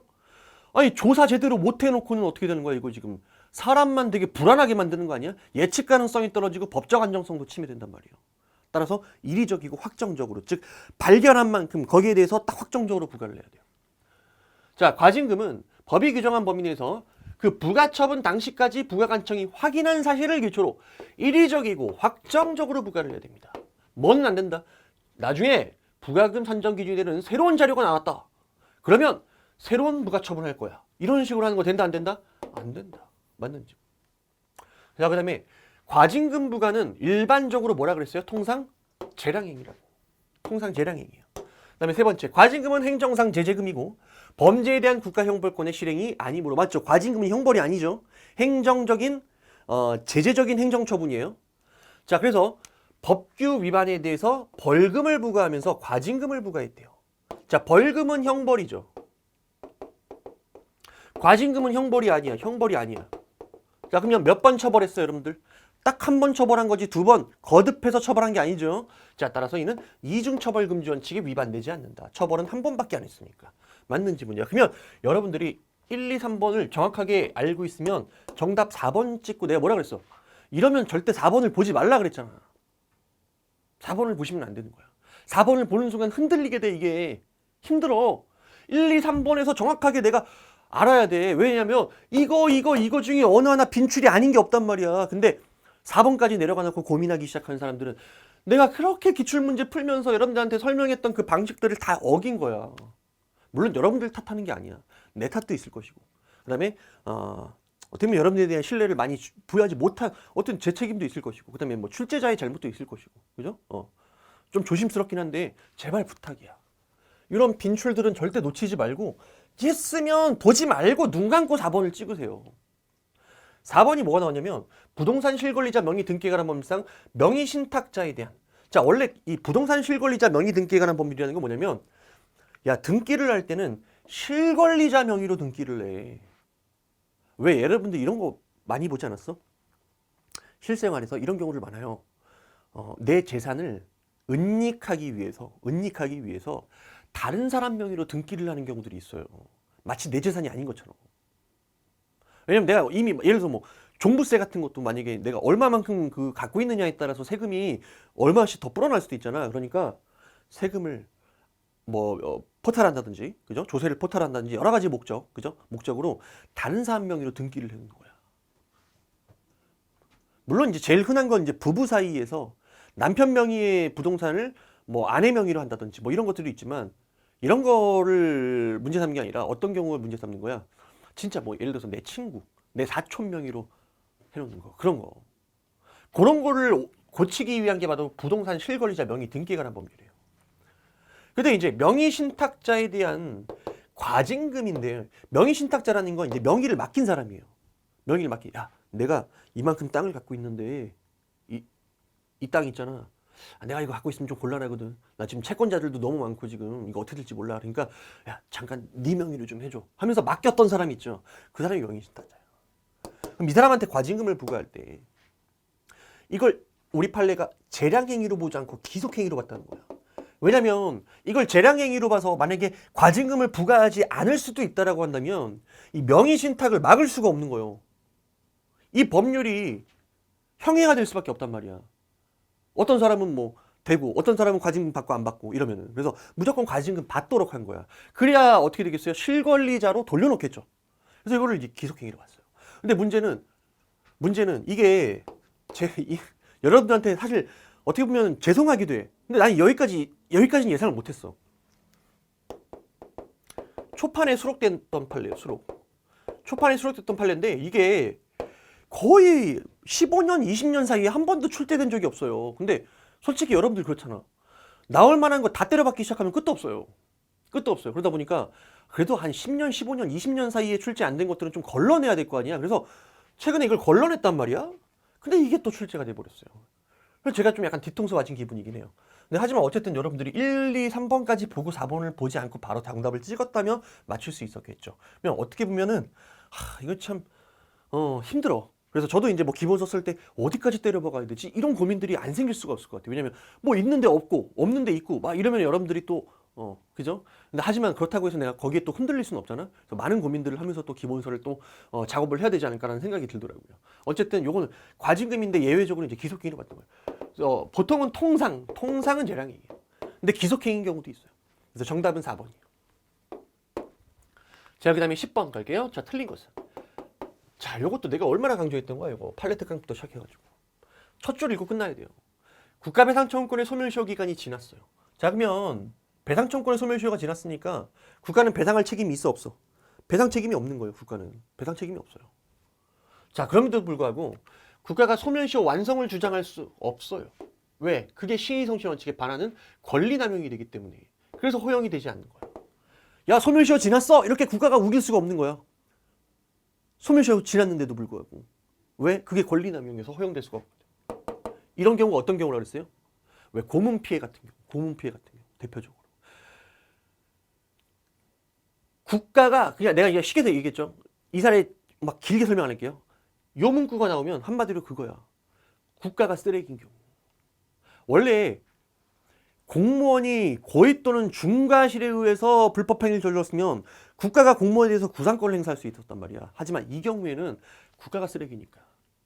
특별한 사정이 없는 한, 한마디로 그러한 고문폭행 행위 등 그 불법 행위를 그 공무원이 주도했다는 특별한 사정이 없는 한 원칙적으로 국가는 공무원에 대해서 구상권을 행사할 수 있다 없다? 이때는 행사할 수 없다라는 거예요. 그래서 국가는 원칙적으로 해당 공무원에 대해서 구상권을 행사할 수 있다 없다? 없다. 한마디로 책임을 전가하지 말란 얘기야. 이때는 국가가 정말 잘못한 상황이니까. 그래서 정답은 1번이에요. 그래서 제 수업을 들었다면 바로 1번을 찍고 보지 말아야 되는 거예요. 바로. 그러면 1번부터 10번까지 정말 많은 시간들을 아낄 수 있었을 겁니다. 그죠? 자, 2번. 공무원이 관계법령의 해석이 확립되기 전이래. 야, 법령 해석이 확립되기 전이란 얘기는 무슨 말이야? 한마디로 뭐 이 법령 해석에 대한 대법원 판례라든지 헌법재판소의 결정 이런 게 아직 없는 상황이야. 그럼 여러 가지 학설이 대립할 수 있겠죠. 그 상태에서 공무원이 어느 한서를 취해서 업무를 처리했어요. 근데 결과적으로 잘못됐어. 결과적으로. 그럼 내가 뭐라 그랬어요, 여러분들? 행위를 보라, 결과를 보라? 행위를 보라 그랬잖아. 왜? 위법성을 판단할 때도 마찬가지야. 여러분들이 공부를 열심히 했는데 시험 점수가 안 나왔어. 그러면 우리 국가배상법의 관점에서는 이건 적법한 거야, 위법한 거야? 적법한 거라고. 결과를 보는 게 아니라 행위를 보는 거라고. 자, 그렇더라도 처분 당시 그 이상의 업무 처리를 성실한 평균적 공무원에게 기대하기 어려웠다. 이 얘기는 과실이 없다는 얘기예요. 원칙적으로 공무원의 과실을 인정할 수 없다. 당연히 맞는 지문이고요. 야, 근데 이게 나도 지금 해설하면서 힘든 게 뭐냐면 작년처럼 그냥 한마디 하고 뚝 던지고 끝낼 수 있는 해설이 없어요, 이게. 설명할 것들 천지야. 그죠? 자, 3번 공무원이 직무를 수행하면서 그 근거가 되는 법령의 규정에 따라 구체적으로 의무를 부여받았어도 그것이 국민의 이익과 관계없이 순전히 행정기관 내부 질서를 유지하기 위한 것이라며. 국가는 배상 책임이 있다 없다? 배상 책임을 부담하지 않는다라는 거죠. 이거 빈출이잖아요, 이거. 왜? 우리 부작위와 인과관계. 부작위와 인과관계. 자, 공무원이 아무것도 안 했어. 그래서 우리 국민이 피해를 받았을 때 배상 책임이 있느냐 없냐는 그 부작위로 인해서 발생한 손해인지, 즉 인과관계를 따져야 돼요. 근데 부작위라는 건 뭐라 그랬어요? 법령상, 조리상 자기 의무가 있음에도 불구하고 이를 불이행하는 거죠. 법령상 혹은 조리상. 그때 그 자기 의무를 부과한 법령의 취지를 보라고. 취지 내용을 보라고. 왜 이런 식의 공무원에게 이런 의무를 부과했는지 그 내용을 한번 살펴봤더니 이게 만약에 그 취지가 부수적으로라도 개인의 안전과 이익, 얘를 보호하기 위해서 설정된 의무였다. 자, 그때는 인과관계 있어 없어? 인과관계 있다 이 얘기예요. 왜? 나를 위한 의무를 이행하지 않았기 때문에 내가 이 손해가 났다 이렇게 주장할 수 있다는 얘기죠. 하지만 오로지 공공 일반의 이익 혹은 행정 내부 질서를 규율하기 위한 것이었다. 그때는 이건 나를 위한 의무는 아니잖아. 이 자기 의무가. 따라서 이를 이행하지 않았더라도 배상 책임이 있다 없다? 없다라는 거야. 지금 뭐 물어봤어요? 이거 물어봤잖아요. 행정기관 내부 질서를 유지하기 위한 것이었다. 그러면 배상 책임을 부담하지 않는다라는 얘기예요. 마지막 네 번째. 이것도 빈출이죠. 이거는 지겹게 나온 거죠. 항고소송에 의해서 처분이 취소되었어요. 이 얘기는 무슨 말이야? 이 처분이 위법하다는 것이죠. 근데 설령 위법성이 인정된다 하더라도 국가배상법상 고의나 과실까지 인정되는 건 아니라 그랬죠. 그래서 취소되었다 할지라도 과실로 인한 것으로서 불법 행위를 구성한다고 단정할 수는 없다라는 거예요. 그래서 4번은 맞는 지문이죠. 정답은 1번. 자, 11번. 야, 이거 오늘 해설 좀 빡세네요. 그죠? 이게 그냥 뭐 툭 던지고 끝낼 수 있는 해설이 없어요. 자, 이 문제 형식도 저는 뭐 처음 봤어요. 이런 식의 공무원 시험에서 이런 식으로 나오는 거는 저도 본 적이 없어요. 그래서 옛날 고시 공부할 때는 이런 문제들이 그래도 있었거든요. 이게 무슨 법률 전문가를 뽑겠다라는 목적을 가지고 있는 것인지 잘 모르겠습니다. 그냥 정말 힘든 것 같아요. 이게 그러니까 실제 수험생이 느꼈을 그 어려움이 고스란히 느껴져요. 해설을 하는 사람 입장에서도. 이게 문제가 어렵고 쉽고를 떠나서 읽는 것 자체가 지쳐요. 이게. 자, 건축주 갑은 뭐 토지 소유자 일가 매매 계약을 체결했고 어쩌고 저쩌고 막 나오는데 제가 맨날 얘기하는 게 뭐였어요? 어차피 이 중간에 이렇게 무지막지한 사례가 나왔을 때 출제자가 진짜 사람이라면, 즉 실제 수험생들이 그 짧은 시간 내에 문제를 풀어야 된다는 걸 염두에 둔다면 꼭 얘를 다 이해하고 있어야지만 얘 문제를 풀 수 있다. 그런 식의 문제는 지금까지 본 적이 없어요. 근데 이번에도 그랬어요. 사례 문제. 그래서 여러분들이 실제 문제를 확인해 보잖아. 시험장에서는 사례 문제가 어렵을지 몰라도 막상 여러분들이 해설을 해보면 내가 했던 말 기억이 날 거야.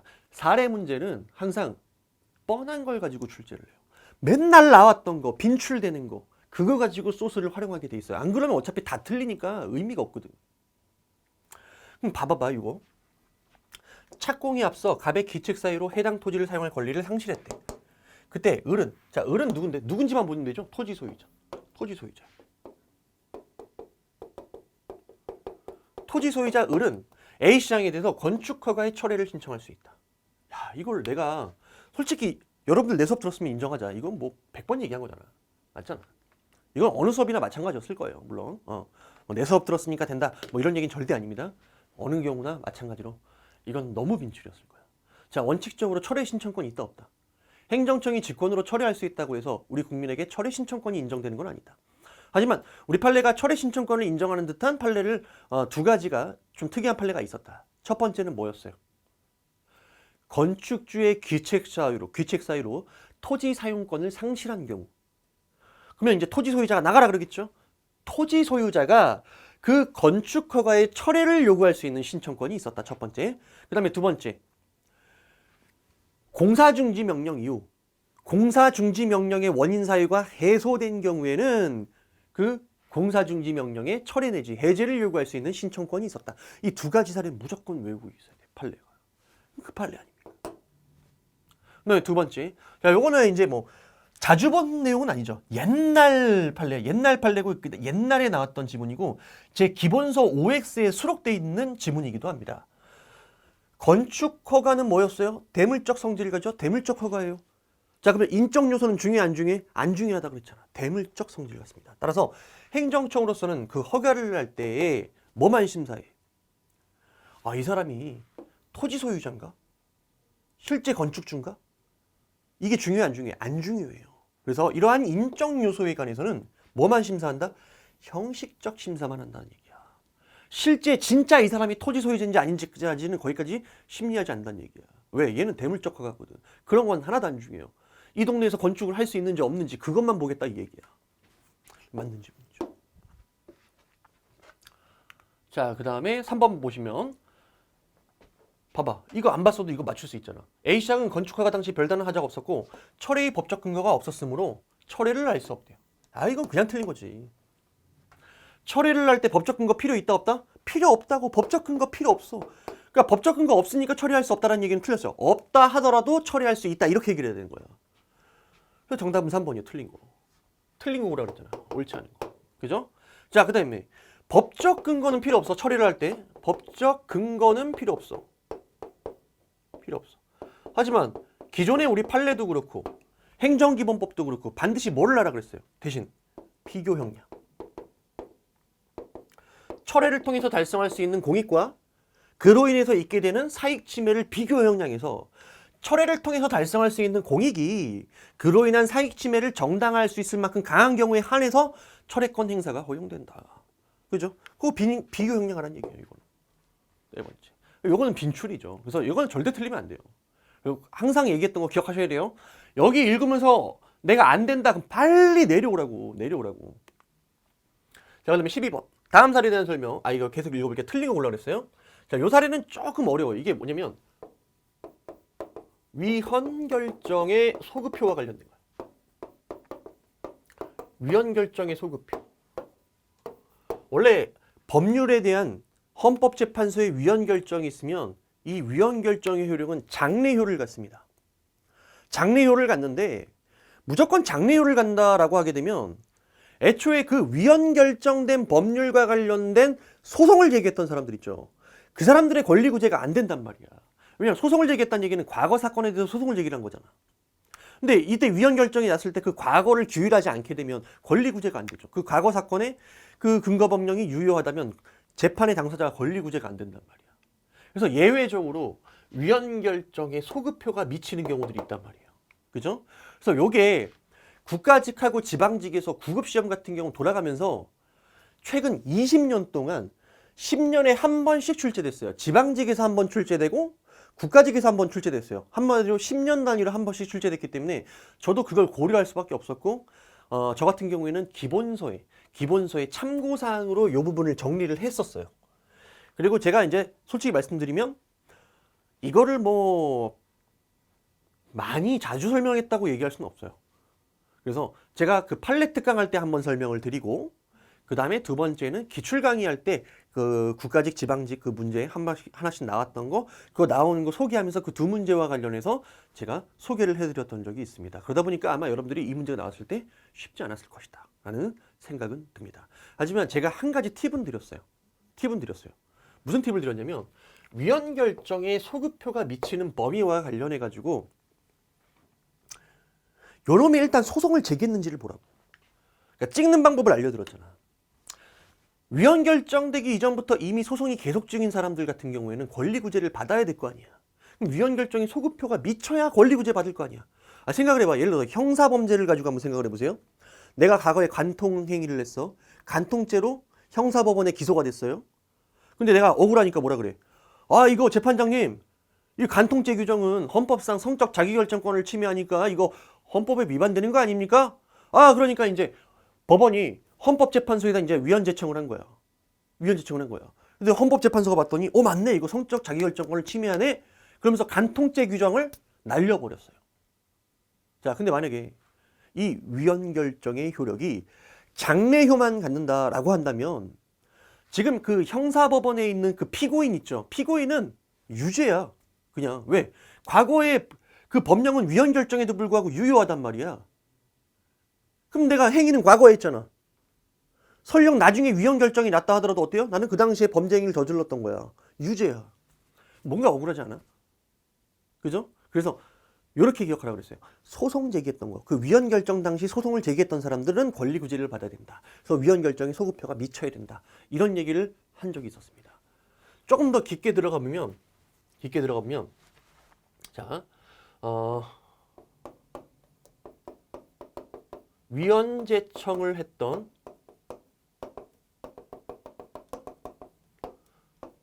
당해 사건이 있어요. 방금처럼. 한마디로 이 사건이 바로 해당 법률이 헌재로부터 위헌 결정을 받게 된 계기가 됐던 그 당해 사건이에요. 그럼 그때는 위헌 결정의 소급표가 당연히 미치는 거예요. 그 다음에 이와 동종의 어떤 그 법률에 대한 위헌 제청을 했던 그런 사건도 위헌 결정에 소급표가 미친다라는 거야. 그 다음에 여기까지는 어쨌든 위헌 제청을 했던 상황이죠. 그 다음에 세 번째, 따로 위헌 제청은 안 했어요. 위헌 제청은 안 했지만 해당 법령 내지 법률과 관련해서 이미 소송이 진행 중이었던 사건이죠.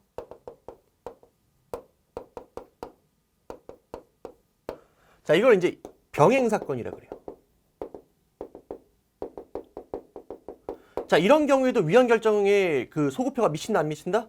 이때도 위헌 결정에 소급표가 미친다는 얘기야. 그래서 이런 경우 전부 다 위헌 결정에 소급표가 미칩니다. 최소한 얘는 위헌 제청 신청을 안 했지만 그래도 어쨌든 그와 관련돼서 이미 소송이 진행 중이었던 사람이란 말이야. 그러면 권리구제를 받을 필요가 있죠. 다만 이제 문제되는 게 마지막 뭐였어요? 위헌 결정 이후 제소된 일반 사건. 이건 세모라 그랬죠. 위헌 결정이 났다는 소식을 듣고 부랴부랴 이제 소송을 제기하기 시작한 사람들. 그 사람들은 세모라 그랬어요. 왜? 만약에 위헌 결정의 소급표를 인정하게 해주면 이게 너무 이게 혼란이 가중돼. 법적 안정성이 침해돼. 그러면 소급표를 인정해 줄 수가 없는 거야. 어쩔 수 없이. 하지만 위헌 결정의 소급표를 인정해 준다 하더라도 별다른 그 법적 안정성 침해가 없어. 그럼 위헌 결정의 소급표를 인정해 주겠다라는 것이죠. 무슨 말인지 알겠습니까? 그죠? 그래서 결론적으로는 뭐야? 소송 제기한 놈들은 웬만하면 어때요? 위헌 결정의 소급표 미친다 정도까지만 기억하시라고. 우리가 헌법을 공부하는 게 아니기 때문에. 그죠? 자, 보시면 A시장은 학교용지 확보 등에 관한 특례법 관계 조항에 따라 공동주택을 분양받은 갑을병 등에게 각각 다른 시기에 학교용지 부담금을 부과했대요. 돈을 부과한 거죠. 뭐에 따라? 이 특례법에 근거해서 부담금을 부과한 거야. 자, 근데 이후 해당 조항에 대해서 이 특례법이죠. 법원의 위헌법률 심판 제청에 따라 헌법재판소가 위헌 결정을 했대요. 그럼 얘가 어떻게 된 거야? 위헌 난 거야. 근데 문제는 봐봐. 자, 부담금을 부과했지? 부담금 부과했고요. 부담금 부과했고 그 다음에 위헌 결정이 났어. 그죠? 근데 부담금 부과는 뭐야? 과거잖아. 지금 이제 위헌 결정 난 거고. 그죠? 그럼 요 법에 대해서 근거법에 이렇게 소급해서 삭제시키게 되면 이 부담금 부과 처분이 위법하게 되겠죠. 위헌 결정의 소급표가 미치면 권리구제가 된단 말이야. 왜? 그 당시 특례법이 날아가기 때문에 어떻게 돼요? 그 과거를 주의해서 부담금 부과 처분이 위법하게 된단 말이야. 하지만 얘가 소급하지 않는다고 하면, 위헌 결정의 소급표가 미치지 않는다고 한다면 그 당시 부담금 부과는 유효한 거예요. 하자가 없는 것이죠. 무슨 말인지 알겠어요? 자, 한번 확인해 볼게요. 자, 근데 여기까지 읽으셔야 돼요. 갑을병정은 모두 위헌법률심판 제청을 신청하지는 않은 것으로 가정함. 그럼 1번도 아니고 이제 2번은 아니란 얘기야. 그죠? 1, 2번. 위헌제청 신청을 따로 하진 않았어요. 자, 그럼 1번부터 볼게요.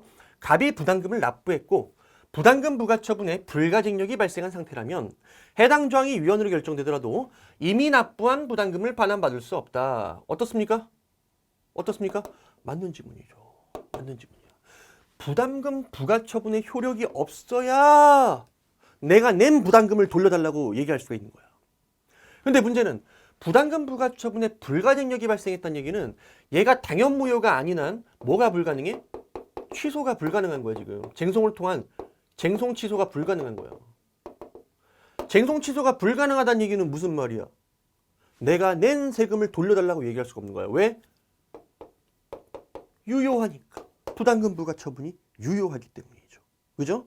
특히 이 불가증력이 발생한 행정처분에 대해서는 우리 판례가 위헌 결정의 소급표도 미치지 않는다라고 했기 때문에 어쨌든 돌려달라고 얘기할 수가 없어요. 쟁송 취소를 못하니까. 맞는 지문이에요. 그다음에 두 번째 보시면 을은 부담금을 납부한 후 부담금 처분에 대해서 행정소송을 제기했고 요거를 보라고. 따로 위헌제청 신청하지는 않았지만 이미 뭐를 제기했어? 소송을 제기를 했대잖아. 그래서 현재 소가 계속 중인 상황이에요. 그러면 이 사람의 권리구제를 위해서 어떻게 해야 돼? 위헌 결정의 소급표를 통해서 그 부담금의 근거가 되었던 특례법이 효력이 상실돼야 되겠죠. 그죠? 따라서 그런 경우에도 을이 위헌법률심판 제청 신청하지 않았다 하더라도 을에게 위헌 결정의 소급표는 미친다 이렇게 얘기해야 돼요. 미친다. 와, 어렵다 어려워. 그죠? 정답은 2번이죠. 3번. 자, 이번에는 행정심판 청구한 다음에 소송을 제기하는 거야. 자, 행정심판을 청구하게 되면 어떻게 돼요? 행정심판 진행하는 동안 시간 많이 깎아먹었죠? 날려먹었죠? 그래서 제소기간이 언제부터 진행된다? 행정심판 끝나고서부터 진행이 된다. 다시 말하면 행정심판을 청구해서 기각재결을 받았으면 재결서 송달일로부터 90일 이내 취소송을 제기하면 돼요. 그러면 병해충과 인용될 수 있겠죠. 본안으로 가기 때문에. 맞는 지문이 돼요. 그죠? 그 다음에 네 번째, 부담금 부과 처분에 대한 제소기간이 경과해서 정해 부담금 납부 의무가 확정되었고 위헌 결정 전에 정해 재산에 대한 압류가 이루어진 상태라 하더라도 한마디로 위헌 결정되기 전에 이전에 부담금 부과 처분이 있었어요. 그 다음에 얘기한 압류도 있었대. 부담금을 안 내니까 강제 징수 들어갈 거 아니야. 그죠? 그래서 체납 처분 절차로서 이제 압류도 들어갔대요. 자, 그렇다더라도 뭐라 그랬어요? 우리 이거 빈출이에요, 여러분들. 위헌 결정 이후에 후속 체납 처분 절차. 이거 진행할 수 있다 없다? 안 된다고. 왜? 이거는 위헌 결정 이후의 행위이기 때문에 이게 안 되는 거예요. 했다 하더라도 어떻게 됩니까? 무효가 되는 것이죠. 그래서 앞에서 다 이루어졌다 하더라도 정에 대해서 부담금 징수를 위한 체납 처분은 속행할 수 있다 없다? 없다라는 거야. 맞는 지문이야. 왜? 체납 처분은 위헌 결정 이후의 행위이기 때문에 안 된다. 자, 그 다음에 13번 틀린 것은. 자, 요거는 좀 비교적 쉬운 문제였어요. 자, 불형 형식으로 정해진 제재 처분 기준 뭡니까 이거? 이건 행정규칙이라 그랬죠. 행정규칙. 불형은 원래 법규명령이지만 법규명령 형식이지만 여기에 제재 처분 기준을 담고 있으면 우리 판례가 뭐로 본다? 행정규칙으로 본다. 하지만 수익적 처분, 인가기준 같은 거 담고 있으면 법규명령으로 봤었죠. 그죠? 자, 그러므로 얘는 대외적으로 국민이나 법원을 구속하는 것이 아니다. 맞는 지문이죠. 자, 그 다음에 고시와 같은 행정규칙의 법적 성질, 원칙적으로 요거는 한마디로 정의할 수 없다. 개별적 결정설. 고시의 법적 성질은 정해져 있는 게 아니야. 개별적 결정설. 그래서 얘가 일반적 추상적 성격을 가지고 있으면 뭐라 그랬어요? 일반적 추상적 성격을 갖고 있으면 얘는 행정규칙 또는 뭐가 될 수 있어? 만약에 위임에 따라 고시가 지정됐다면, 법령의 내용을 위임받아 제정됐다면 법령 보충적 행정규칙으로서 법규명령이 될 수도 있죠. 그리고 이 고시가 집행행위에 개입 없이 직접 국민의 권리 의무에 영향을 미치게 되면 뭐가 됩니까? 얘가 행정처분이 될 수도 있죠. 그때 키워드가 뭐였어요? 바로 요거죠. 다른 집행행위에 매개 없이 그 자체로서 직접 국민의 구체적인 권리와 법률관계에 규율한 성격을 가진다. 그럼 얘는 뭐다? 행정처분이다. 틀릴 게 없어요. 3번. 법률의 위임에 의해서 효력을 갖는 법규 명령이 법 개정으로 위임의 근거가 없어졌대요. 그럼 어떻게 돼요? 효력이 상실되는 것이죠. 자, 상위법에 따라 하위법이 제정이 됐어요. 만약에 나중에 법 개정으로 위임의 근거가 사라지면 별도의 폐지행위 없이도 B도 같이 날아가는 거예요. 근데 나중에 그 위임의 근거가 다시 부여되면 그때부터는 유효한 법규 명령이 되는 거예요. 그때부터 무효, 그때부터 유효, 이렇게 되는 거예요. 빈출이었죠 이거. 위에 게 날아가면 밑에 것도 같이 날아간다라고 지겹게 얘기를 했습니다. 정답은 3번이죠. 그죠? 자, 그 다음에 4번 같은 경우에는 또 저희가 2021년 3개년 최신 판례. 여기서 충분히 소개를 해드렸던 판례요. 최신 판례. 그래서 최신 판례 꼭 보시라고요. 최신 판례 보시면요. 원자력 주식회사가 조달하는 기자재 용역 정비공사 기기 수리의 공급자에 대한 관리 업무 절차를 규정함을 목적으로 제정 운영하고 있는 공급자 관리 지침 나왔어요. 이 공급자 관리 지침, 물론 제 기본서에도 수록이 되어 있습니다.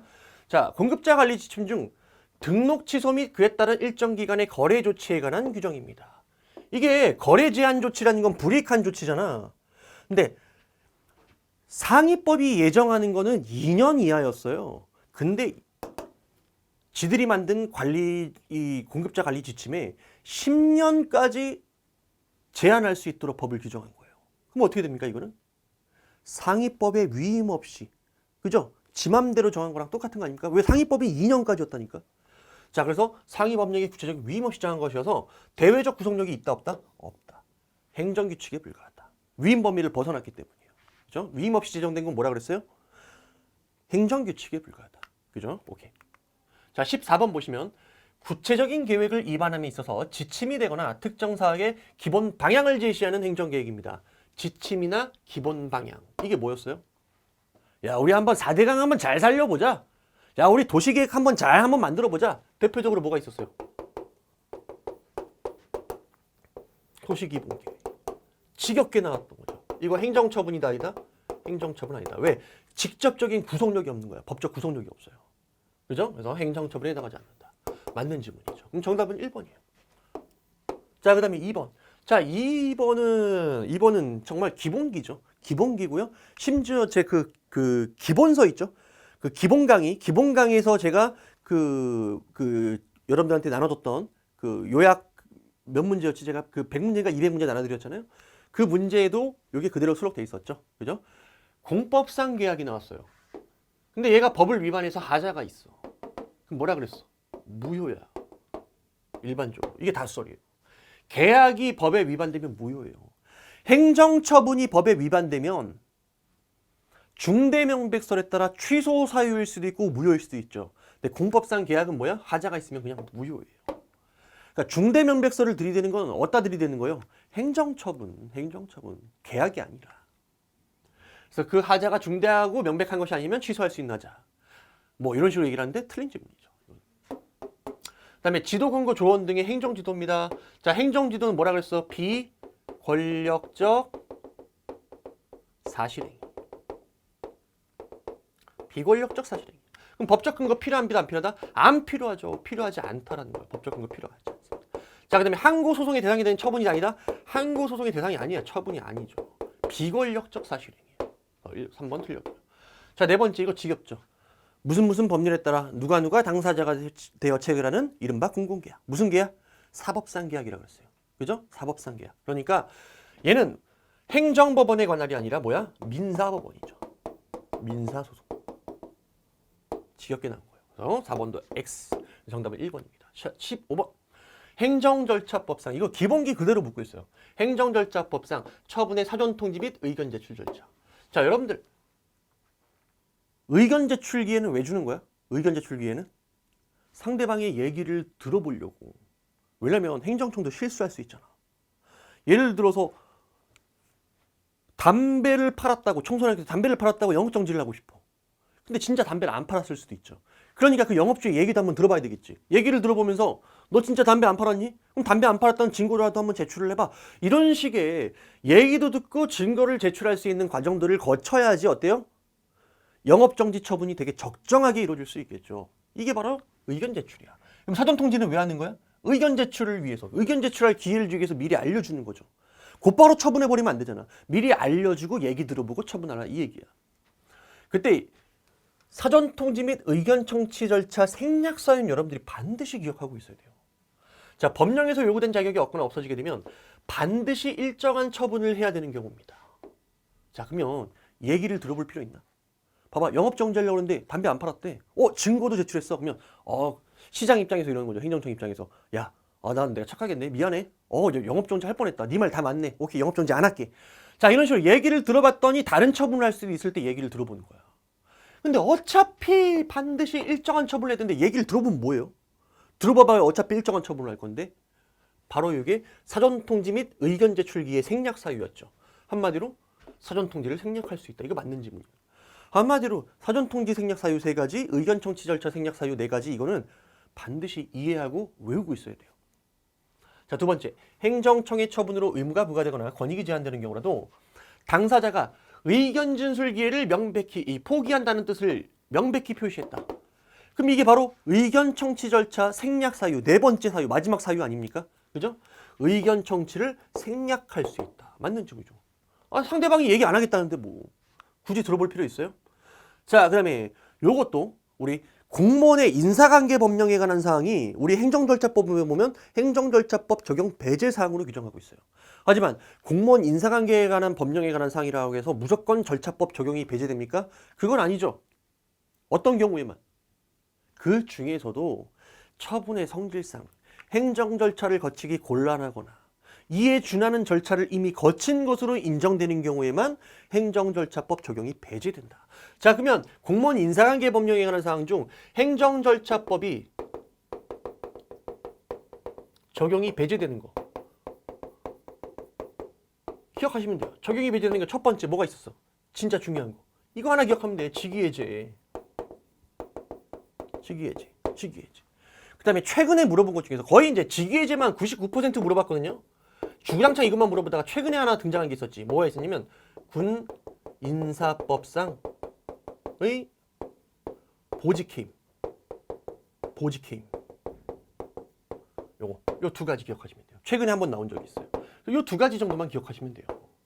그럼 나머지는 이게 당사자의 권익을 제한하고 의무를 부과하는 처분이다. 그러면 행정절차법 적용된다. 이렇게 기억하시면 돼요. 그래서 별정직 공무원이 대통령 기록관장에 대한 직권면직 처분에는 행정절차법 규정이 적용된다, 안 된다? 적용된다. 따라서 직권면직 처분하면서 의견 청취 및 사전 통지를 하지 않았다. 그럼 어떻게 되는 거야? 이거 절차 위법으로 위법한 처분이 되는 거야. 정답은 3번이죠. 그다음에 이것도 우리 많이 나왔잖아. 대통령이 한 한국방송공사 사장 해임 처분, 권익 제한 처분이고 예외적으로 이게 뭐 사전 통지 및 의견 청취 절차 생략 사유에 해당하지도 않기 때문에 어떻게 해야 돼? 해야 되는 거야. 이거를 해야 돼.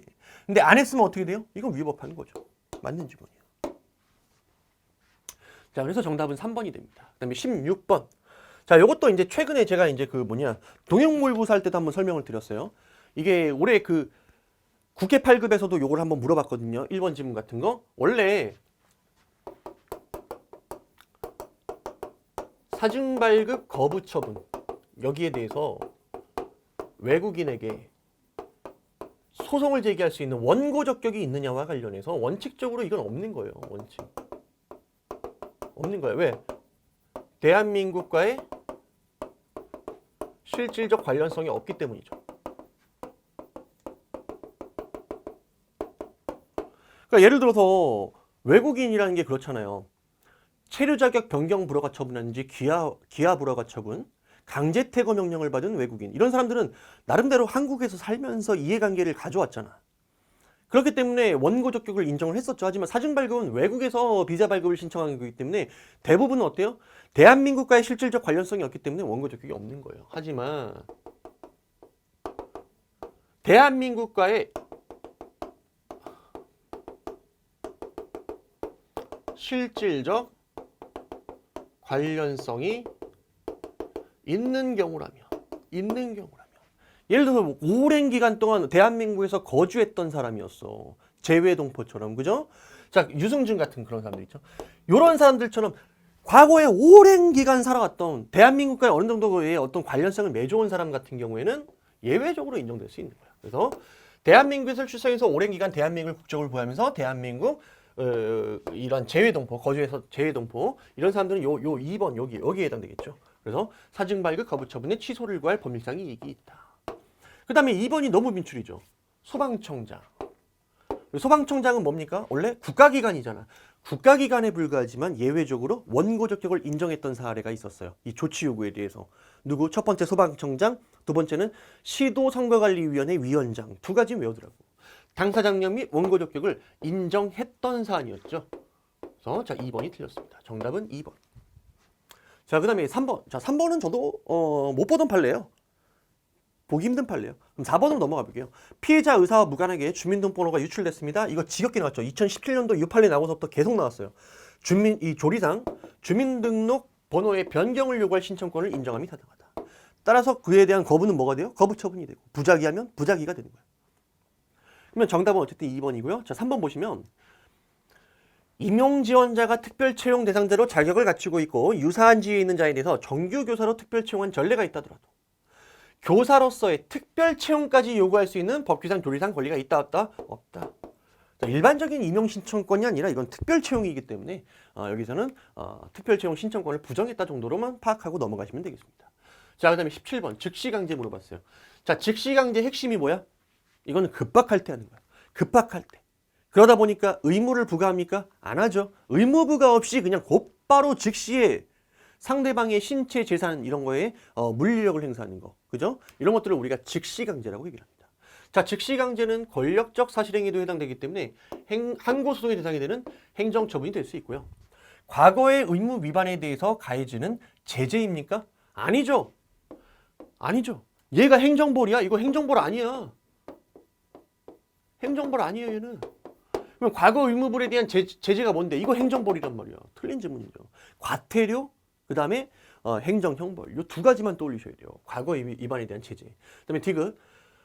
목전에 급박한 장애를 예방하기 위한 경우에는 예외적으로 법률의 근거가 없이도 발동될 수 있다는 게 일반적인 견해이다. 어떻습니까? 즉시강제는 원래 목전에 급박한 장애를 예방하기 위한 경우에 하는 게 원래 그런 거예요. 원래 그런 거고요. 즉시강제와 같은 권력적 사실행위는 반드시 뭐가 있어야 돼요? 법률의 근거가 있어야 된다는 게 일반적인 견해예요. 근데 예외적으로 법률 없이도 발동될 수 있다는 게 일반적인 견해라면 틀린 질문이죠. 이거는. 물론 이러한 견해도 있다. 이러면 맞을 수도 있었죠. 몰라. 그런 견해가 있는 사람도 있겠지. 하지만 다수 견해는 법적 근거가 반드시 필요하다는 게 일반적인 견해입니다. 자, 그래서 얘는 틀렸어요. 근데 여러분들이 아마 어려웠을 거야. 그냥 견해라고 하기 때문에 쉽지가 않았을 거란 말이야. 그럼 그때는 어떻게 해야 돼? 어쩔 수 없이 세모 쳐야지. 물론 틀린 거야. 틀린 건데 이런 식으로 물어보면 솔직히 이게 일반적인 견해인지 아닌지 명확하게 판단하기 힘들어. 근데 우리 기출 보시면 즉시강제는 법적 근거가 필요하다는 것만 계속 주구장창 물어봤단 말이에요. 그럼에도 불구하고 이 문제를 풀 때 확신을 갖는다? 그거는 솔직히 쉽지 않아요. 그럼 세모 쳐. 넘어갈게요. 자, 기억은 맞고 니은은 틀렸어. 그죠? 옳은 것만 골라 그랬고 기억은 맞고 니은은 틀렸어. 그럼 정답 3번이겠네. 이렇게도 찍을 수 있겠죠. 그 다음에 리을 보시면 강제건강진단과 예방접종입니다. 자, 이거는 예를 들어서 이런 거야. 예를 들어서 에이즈 환자가 있어.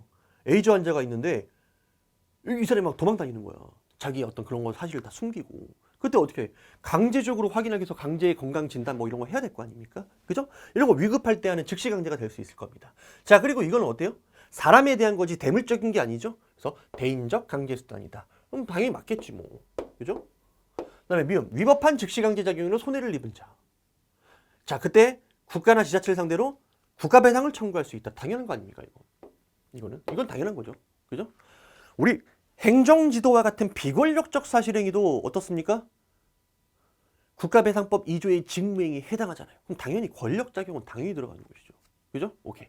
그래서 기억, 리을, 미음이 정답이 되겠습니다. 그래서 17번은 막 그렇게 질문이라고 얘기하기 좀 쉽지 않을 것 같아요. 자, 18번은 좀 어려웠어요. 이거는 뭐 거의 틀리라고 낸 건데, 물론 기본기가 충실한 분들은 얘랑 얘만 읽고 정답을 골라낼 수 있었어요. 자, 우리 공공기관의 정보기관한 법률상 정보 공개를 청구했다 거부받은 경우 불복수단이 뭐가 있었냐면 이의신청, 그 다음에 행정심판, 행정소송이 있었어요. 아, 근데 이걸 얘기하기 전에 이 문제의 출제 의도부터 말씀드릴게요. 이 문제는 진짜 이게 뭐 이런 식의 출제 형식은 처음 봤어요. 진짜 이렇게까지 물어보는 건 처음 봤어요, 저도. 행정심판을 제기할 수 없는 경우인데, 우리가 행정심판법에 보시면 행정심판을 청구할 수 없는 경우가 두 가지가 있었어요. 첫 번째는 대통령의 처분 또는 부작위. 두 번째는 행정심판이에요. 행정심판은 행정심판의 대상이 될 수 없어요. 다시 말하면 재심판 청구 금지죠. 행정심판 거쳤으면 또 심판을 청구하는 게 아니라 행정소송을 얘기해야 돼, 이때는. 그러면 각각 이의신청, 이의신청이 나오는데, 원래 이의신청이라는 건 이런 거죠. 그 처분을 한 처분청에 대해서 불복을 제기하는 거. 이게 이의신청이에요. 그죠? 근데 경우에 따라서는 이 이의신청이 행정심판이 되는 경우도 있었어요. 그럼 만약에 이 이의신청이 행정심판에 해당하게 되면 재심판 청구 금지에 따라서 다시 심판을 청구할 수가 없게 되는 거예요. 그러면 이의신청이 행정심판인지 아닌지를 확인할 수 있어야 되겠죠. 근데 이런 식의 출제는 없었다고, 지금까지. 그러다 보니까 대부분 선생님들이 기억부터 리을까지 설명한 선생님들은 거의 없을 거라고 생각이 들고요. 특히 디귿 같은 경우에는 대부분의 교수님도 잘 언급하지 않는 부분이야. 관련 법령을 보지 않는 이상. 자, 그러면 기억부터 볼게요. 다시. 우리가 정보공개, 비공개 결정 이런 게 있었으면 여러분들이 불복할 수 있는 수단으로서 이의신청, 행정심판, 행정소송이 있었어. 그 얘기는 무슨 말이야? 이의신청은 뭐가 아니란 얘기야? 행정심판이 아니란 얘기죠.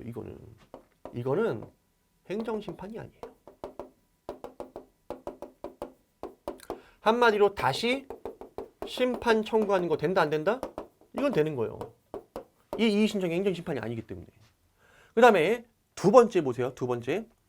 공익사업을 위한 토지 취득 및 보상에 관한 법률상 토지수용위원회 수용재결에 있어서 중앙토지수용위원회가 여기에 대한 이의신청을 했고, 여기서 이제 이의신청하면 이의재결을 내리잖아.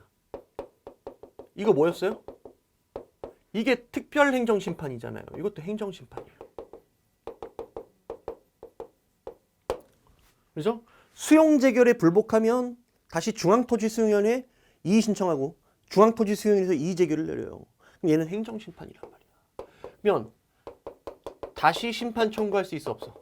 다시 심판 청구를 할 수가 없습니다. 그러면 기억은 할 수 있죠? 얘는 할 수 없어요. 니은을 골라야 되거든?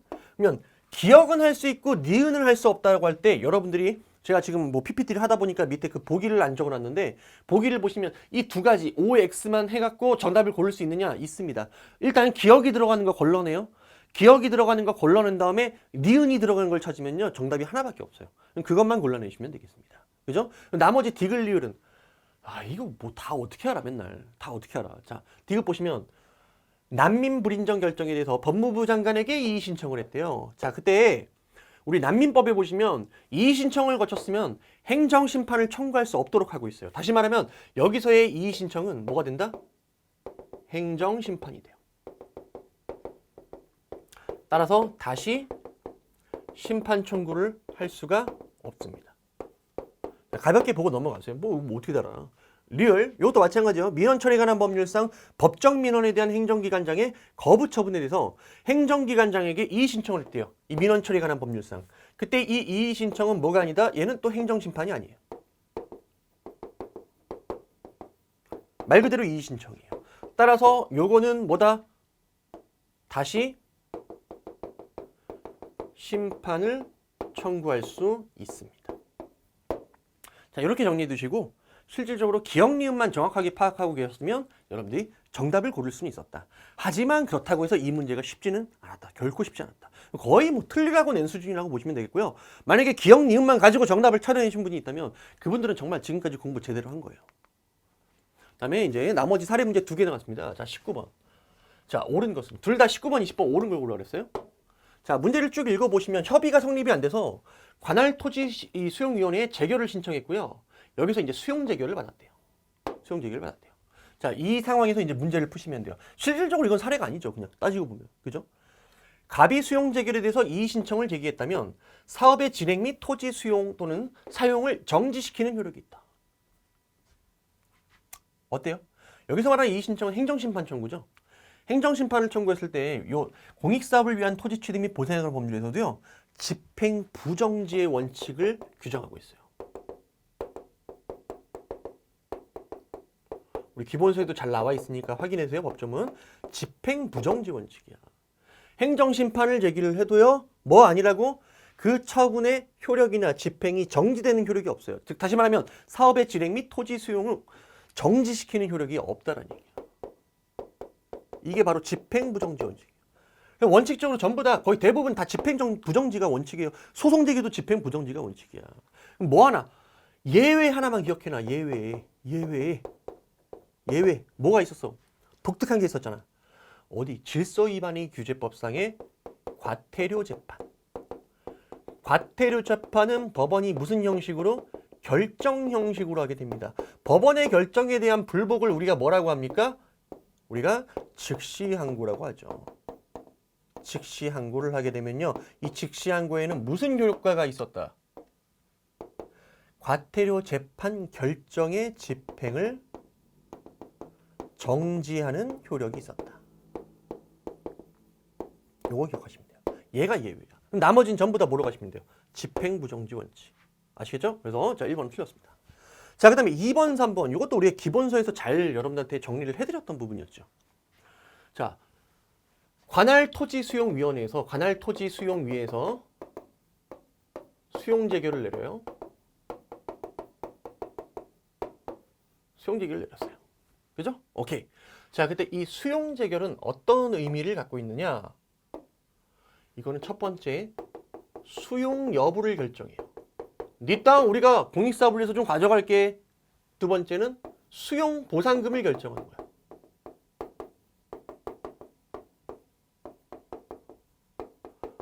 이렇게 수용 보상금이 결정돼야 여러분들이 이제 보상금을 청구할 수 있는 거죠. 그죠?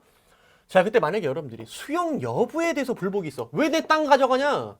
그럼 무슨 소송을 얘기하는 거야? 항고 소송을 얘기하는 거야. 수용을 취소해달라. 근데 수용 보상금에 대해서만 불만이 있어. 왜 이거밖에 안 줘요? 돈 더 주지? 이 얘기는 무슨 말이야? 내 땅 수용하는 거에 대해서는 불만이 없어. X만 더 쳐달라는 거야. 이런 걸 우리가 뭐라 그래요? 보상금 증감 청구 소송, 당사자 소송이라고. 형식적 당사자 소송. 즉 보상금 증감 청구 소송이죠. 요거를 기억하고 계시면 되겠죠. 자, 2번 보시면 수용 자체를 다툰다? 그럼 뭐 하면 돼요? 지방토지 수용위원회를 상대로 수용 재결에 대해서 취소 소송을 제기할 수 있다. 맞는 지문이죠. 자, 그 다음에 3번. 갑은 보상금 증액을 위해서 돈 더 받고 싶어. 그러면 보상금 증감 청구 소송이죠. 그때는 어떻게? 당사자 소송을 얘기하는 거야. 당사자 소송. 당사자 소송을 얘기하는 거야. 그리고 소송의 상대도 잘못됐죠. 상대를 보시면 A는 누구였어요? 사업시행자, 건설회사인데 보상금 증감 청구 소송은 A는 맞죠? 미안해요. A를 상대로 맞습니다. 미안해. 당사자 소송을 제기하는 거야. 맞는 지문이죠. 그래서 요거 두 가지 잘 체크해주세요. 얘가 당사자 소송이고 얘는 항고소송이라는 거. 2번, 3번 비교해서 정리하시면 돼요. 정답은 몇 번입니까? 자, 2번이고요. 마지막 4번. 갑이 계속 거주하고 있는 건물과 토지의 인도를 거부할 경우. 자, 요거는 뭐라 그랬어요? 비대체적 자규. 이 부동산, 건물과 토지와 같은 이 부동산은 넘겨줄 때 내가 나오기만 하면 되는 건데 나오는 게 넘겨주는 거야, 인도. 근데 나오는 건 누가 대신해 줄 수 있어? 없다고. 비대체적 자규입니다. 그 의무자가 나와야지만 인도가 되는 거야. 그럼 대집행이 돼, 안 돼? 대집행이 안 되죠. 근데 얘는 대집행 대상이 된다고 했으니까 틀린 지문이죠. 정답은 이제 2번이 됩니다. 그죠? 자, 마지막 20번입니다. 자, 여기도 이제 옳은 지문을 고르라고 했고요. 자, 첫 번째 보시면 A시장은 식품 적개업주 갑에게 청소년 고용 금지 업소에 누구를 고용했다? 청소년을 고용했다. 야, 어린애를 고용했네? 자, 이게 이제 처분 사유죠. 처분 사유예요. 자, 얘를 이제 A라고 씁시다. 자, 이 처분 사유를 근거로 뭐를 냈어요? 영업정지 2개월 처분에 가름하는, 즉 이거 대신에 뭐를 냈대? 과징금 부과처분을 내렸대요. 이게 바로 변형된 의미의 과징금이죠. 변형된 의미의 과징금입니다. 자, 그리고 갑은 부과된 과징금을 실제 이제 납부까지 했습니다. 자, 근데 문제는 이 과징금 부과 처분에 하자가 있대요. 그럼 이제 일단 이 사람이 문제되는 게 뭐야? 내가 낸 과징금이 하자가 있어서 만약에 효력이 없다, 무효다. 그러면 거기에 대해서 반환을 청구할 수 있겠죠. 이게 바로 부당이득 반환 청구죠. 자, 1번 보시면 갑은 납부한 과징금을 돌려받기 위해서 관할 행정법원에 과징금 반환을 구하는 당사자 소송을 제기할 수 있다. 틀렸습니다. 과징금 반환을 구한다는 얘기는 이게 무슨 소송이에요? 부당이득 반환 청구 소송이에요. 내가 낸 돈 돌려달라. 네가 왜 이거 가져가냐? 과징금 부과 처분도 하자가 있는데 이거 왜 가져갔니? 돌려줘. 이게 부당이득 반환 청구 소송이에요. 자, 그러면 부당이득 반환 청구 소송은 무슨 소송이에요? 당사자 소송이 아니라 무슨 소송? 민사 소송을 얘기하죠. 민사 소송. 그래서 틀렸습니다. 그다음에 두 번째, A씨 시장이 과징금 부과 처분함에 있어서 과징금 부과 통지서의 일부 기재가 누락돼 있었대요. 자, 그러면 뭐가 있습니까? 지금 절차 하자가 있는 거죠. 이유 제시 내지 절차 하자가 있는 거예요. 자, 그때 갑이 관할 행정법원에 과징금 부과 처분의 취소를 구하는 소를 제기를 했대요. 그때 A 시장은 취소송 절차가 종결되기 전까지 보정된 과징금 부과 처분 통지서를 송달하게 되면, 뒤늦게라도 송달을 하게 되면 하자가 치유된대. 이거 왜 틀렸어요, 여러분들? 하자 치유는 언제까지 가능해요? 하자 치유는 쟁송 제기 이전까지만 가능해요. 이게 처분 사유의 추가 변경이랑 다르단 말이야. 이유 제시하자, 절차 하자는 언제까지 치유할 수 있다? 언제까지라고? 쟁송 제기 이전까지. 근데 얘는 이미 어떤 단계야? 소송을 제기한 단계잖아. 지금 소를 제기했대잖아. 됩니까? 안 됩니까? 안 되죠. 이거 당연히 안 되죠. 1, 2번 답이 없죠. 둘 다 틀렸어요. 3번 다 읽을 필요 없죠. 마지막에 이것만 보시면 돼요. 총리령에서 정하고 있는 처분 기준입니다. 어떤 처분 기준인데? 영업정지, 영업소 폐쇄와 같은 어떤 처분 기준이야? 제재 처분 기준이죠. 제재 처분 기준을 총리령이나 부령에서 담고 있으면 아까도 나왔죠. 똑같은 문제. 뭐로 봅니까? 얘를 뭐로 봅니까? 이 처분 기준을 행정규칙으로 보죠. 행정규칙은 대외적 구속력이 없기 때문에 재판규범이 될 수 있어 없어요? 재판규범이 될 수 없어요. 한마디로 법원이 어떠한 처분이 위법한지 적법한지를 볼 때 이 총리령을 보고 판단합니까? 아니라는 거야. 왜? 이 총리령은 행정규칙에 불과하기 때문에 얘에 부합하는 처분을 했다고 해서 적법한 처분이 되는 것도 아니고 얘를 위반했다고 해서 위법한 처분이 되는 것도 아니란 말이야. 결국에는 법규를 가지고 법규에 위반하면 위법하냐 적법하냐를 판단하는 거야. 그래서 법규 명령은 뭐가 돼요? 법규는 재판규범이 되죠. 하지만 행정규칙은 재판규범이 될 수가 없죠. 자, 그래서 3번이 맞는 질문이에요. 3번은 맞는 질문이에요. 마지막 4번. 자, 청소년을 고용한 적이 없다고 주장하면서 제기한 과징금 부과 처분입니다. 이 소송 계속 중 처분 사유를 추가 변경할 수 있죠. 문제는 소송 계속 중에 유통기한이 경과한 식품을 판매한 사실을 처분 사유로 추가 변경한대요. 자, 그러면 유통기한이 경과한 식품 판매를 B라고 해보고요. 청소년을 고용했다는 걸 A라고 해봅시다. A와 B가 기본적 사실관계의 동일성이 인정돼야만 어떻습니까? 추가하거나 변경할 수 있죠. 하지만 여러분들이 딱 봐도 이건 너무 달라요. 이건 누가 봐도 너무 다른 사실이야. 청소년을 고용한 거랑 유통기한 지났는데 그걸 판 거랑은 완전히 사실관계가 다른 관계잖아. 추가할 수 있어 없어? 추가를 못하는 거예요. 추가 변경을 못하는 거예요. 왜? 기본적 사실관계의 동일성이 인정되지 않기 때문이다. 그럼 정답은 3번이죠. 그래서 문제 자체가 길고 그 다음에 실제로 이게 뭘 물어보는지를 파악하기가 일정 수준 이상 올라가야 이거를 판단할 수 있었어요. 정말 그 초시생분들 같은 경우에는 뭐 기본 강의 가까스로 듣고 기출 문제 좀 풀어보고 바로 시험장에 들어갔을 때 정말 당황하셨을 거라는 생각이 듭니다. 제 생각에는 대부분 좋은 점수를 얻으신 분들은 초시생 중에 극소수, 그 다음에 대부분 이제 재시생들이었을 것 같아요. 그만큼 좀 뭔가 좀 내공이 쌓여야지만 이 문제가 뭔 말을 하는지를 알아볼 수 있게 만들었거든요. 그래서 여러분들한테 당부드리고 싶은 건 뭐냐면 이제 제발 그냥 뭐 대충 요거 봐서 OX 맞추고 들어가야지 이런 생각하지 마시고요. 그죠? 분명히 지방직도 좀 어려워질 거야. 근데 내가 생각할 때는 국가직만큼은 아니겠죠. 국가직만큼은 아닐 텐데 그래도 어쨌든 조금은 어려워질 거예요. 그러면 이 상황에서 여러분들이 어떻게 해야 되느냐? 반드시 여러분들이 기본에 충실해야 돼요. 이게 무슨 말이라 그랬어? 기본에 충실한다는 건 일단 기출 위주로 공부하는 건 맞아요. 이거 솔직히 말해서 20문제 중에서 기출 문제 정확하게 장악하고 있으면 사실 거의 대부분 맞을 수 있었어요. 물론 이게 강사 입장에서 하는 말이에요. 근데 기출을 보고 이 문제 적용시키기 위해서는 그에 따른 숙련과 이해, 탄탄한 기본기가 필요해요. 그러려면 반드시 여러분들이 입체적으로 공부를 하셔야 돼요. 문제 풀고 기본서를 통해서 아, 내가 공부한 게 이런 거였구나. 이런 것들을 확인할 수 있어야 돼요. 그리고 기본 개념이 헷갈릴 땐 반드시 질문을 하세요. 질문을 해서 해결하시면 돼요. 어느 정도는. 그러니까 끈덕지게 공부를 해야 돼요. 이거는 강사가 떠먹여준다고 이게 다 맞을 수 있는 부분이 아니에요. 여러분들이 정말 철저하게 숙지하고 연습을 해줘야 돼요. 아시겠죠? 그래서 저는 여기까지 설명을 드리고요. 여러분들 진짜 시험 어려웠는데 너무 스트레스 받지 마시고요. 모든 게 출제자와 제 탓입니다. 점수가 안 좋다라는 거. 그러니까 여러분들 너무 또 자존감 내려가고 그러지 마시고요. 어쨌든 아직 다음 시험이 남아있잖아요. 끝까지 포기하지 마시고 이렇게 철저하게 분석한 다음에 다음 시험은 내가 무조건 이렇게 틀렸던 것들 절대 틀리지 말아야지. 나 이 시험에서 무조건 이런 실수하지 말아야지. 라는 어떤 긍정적인 사고방식을 가지고 좀 준비를 해주셨으면 좋겠습니다. 여러분들 수고하셨습니다.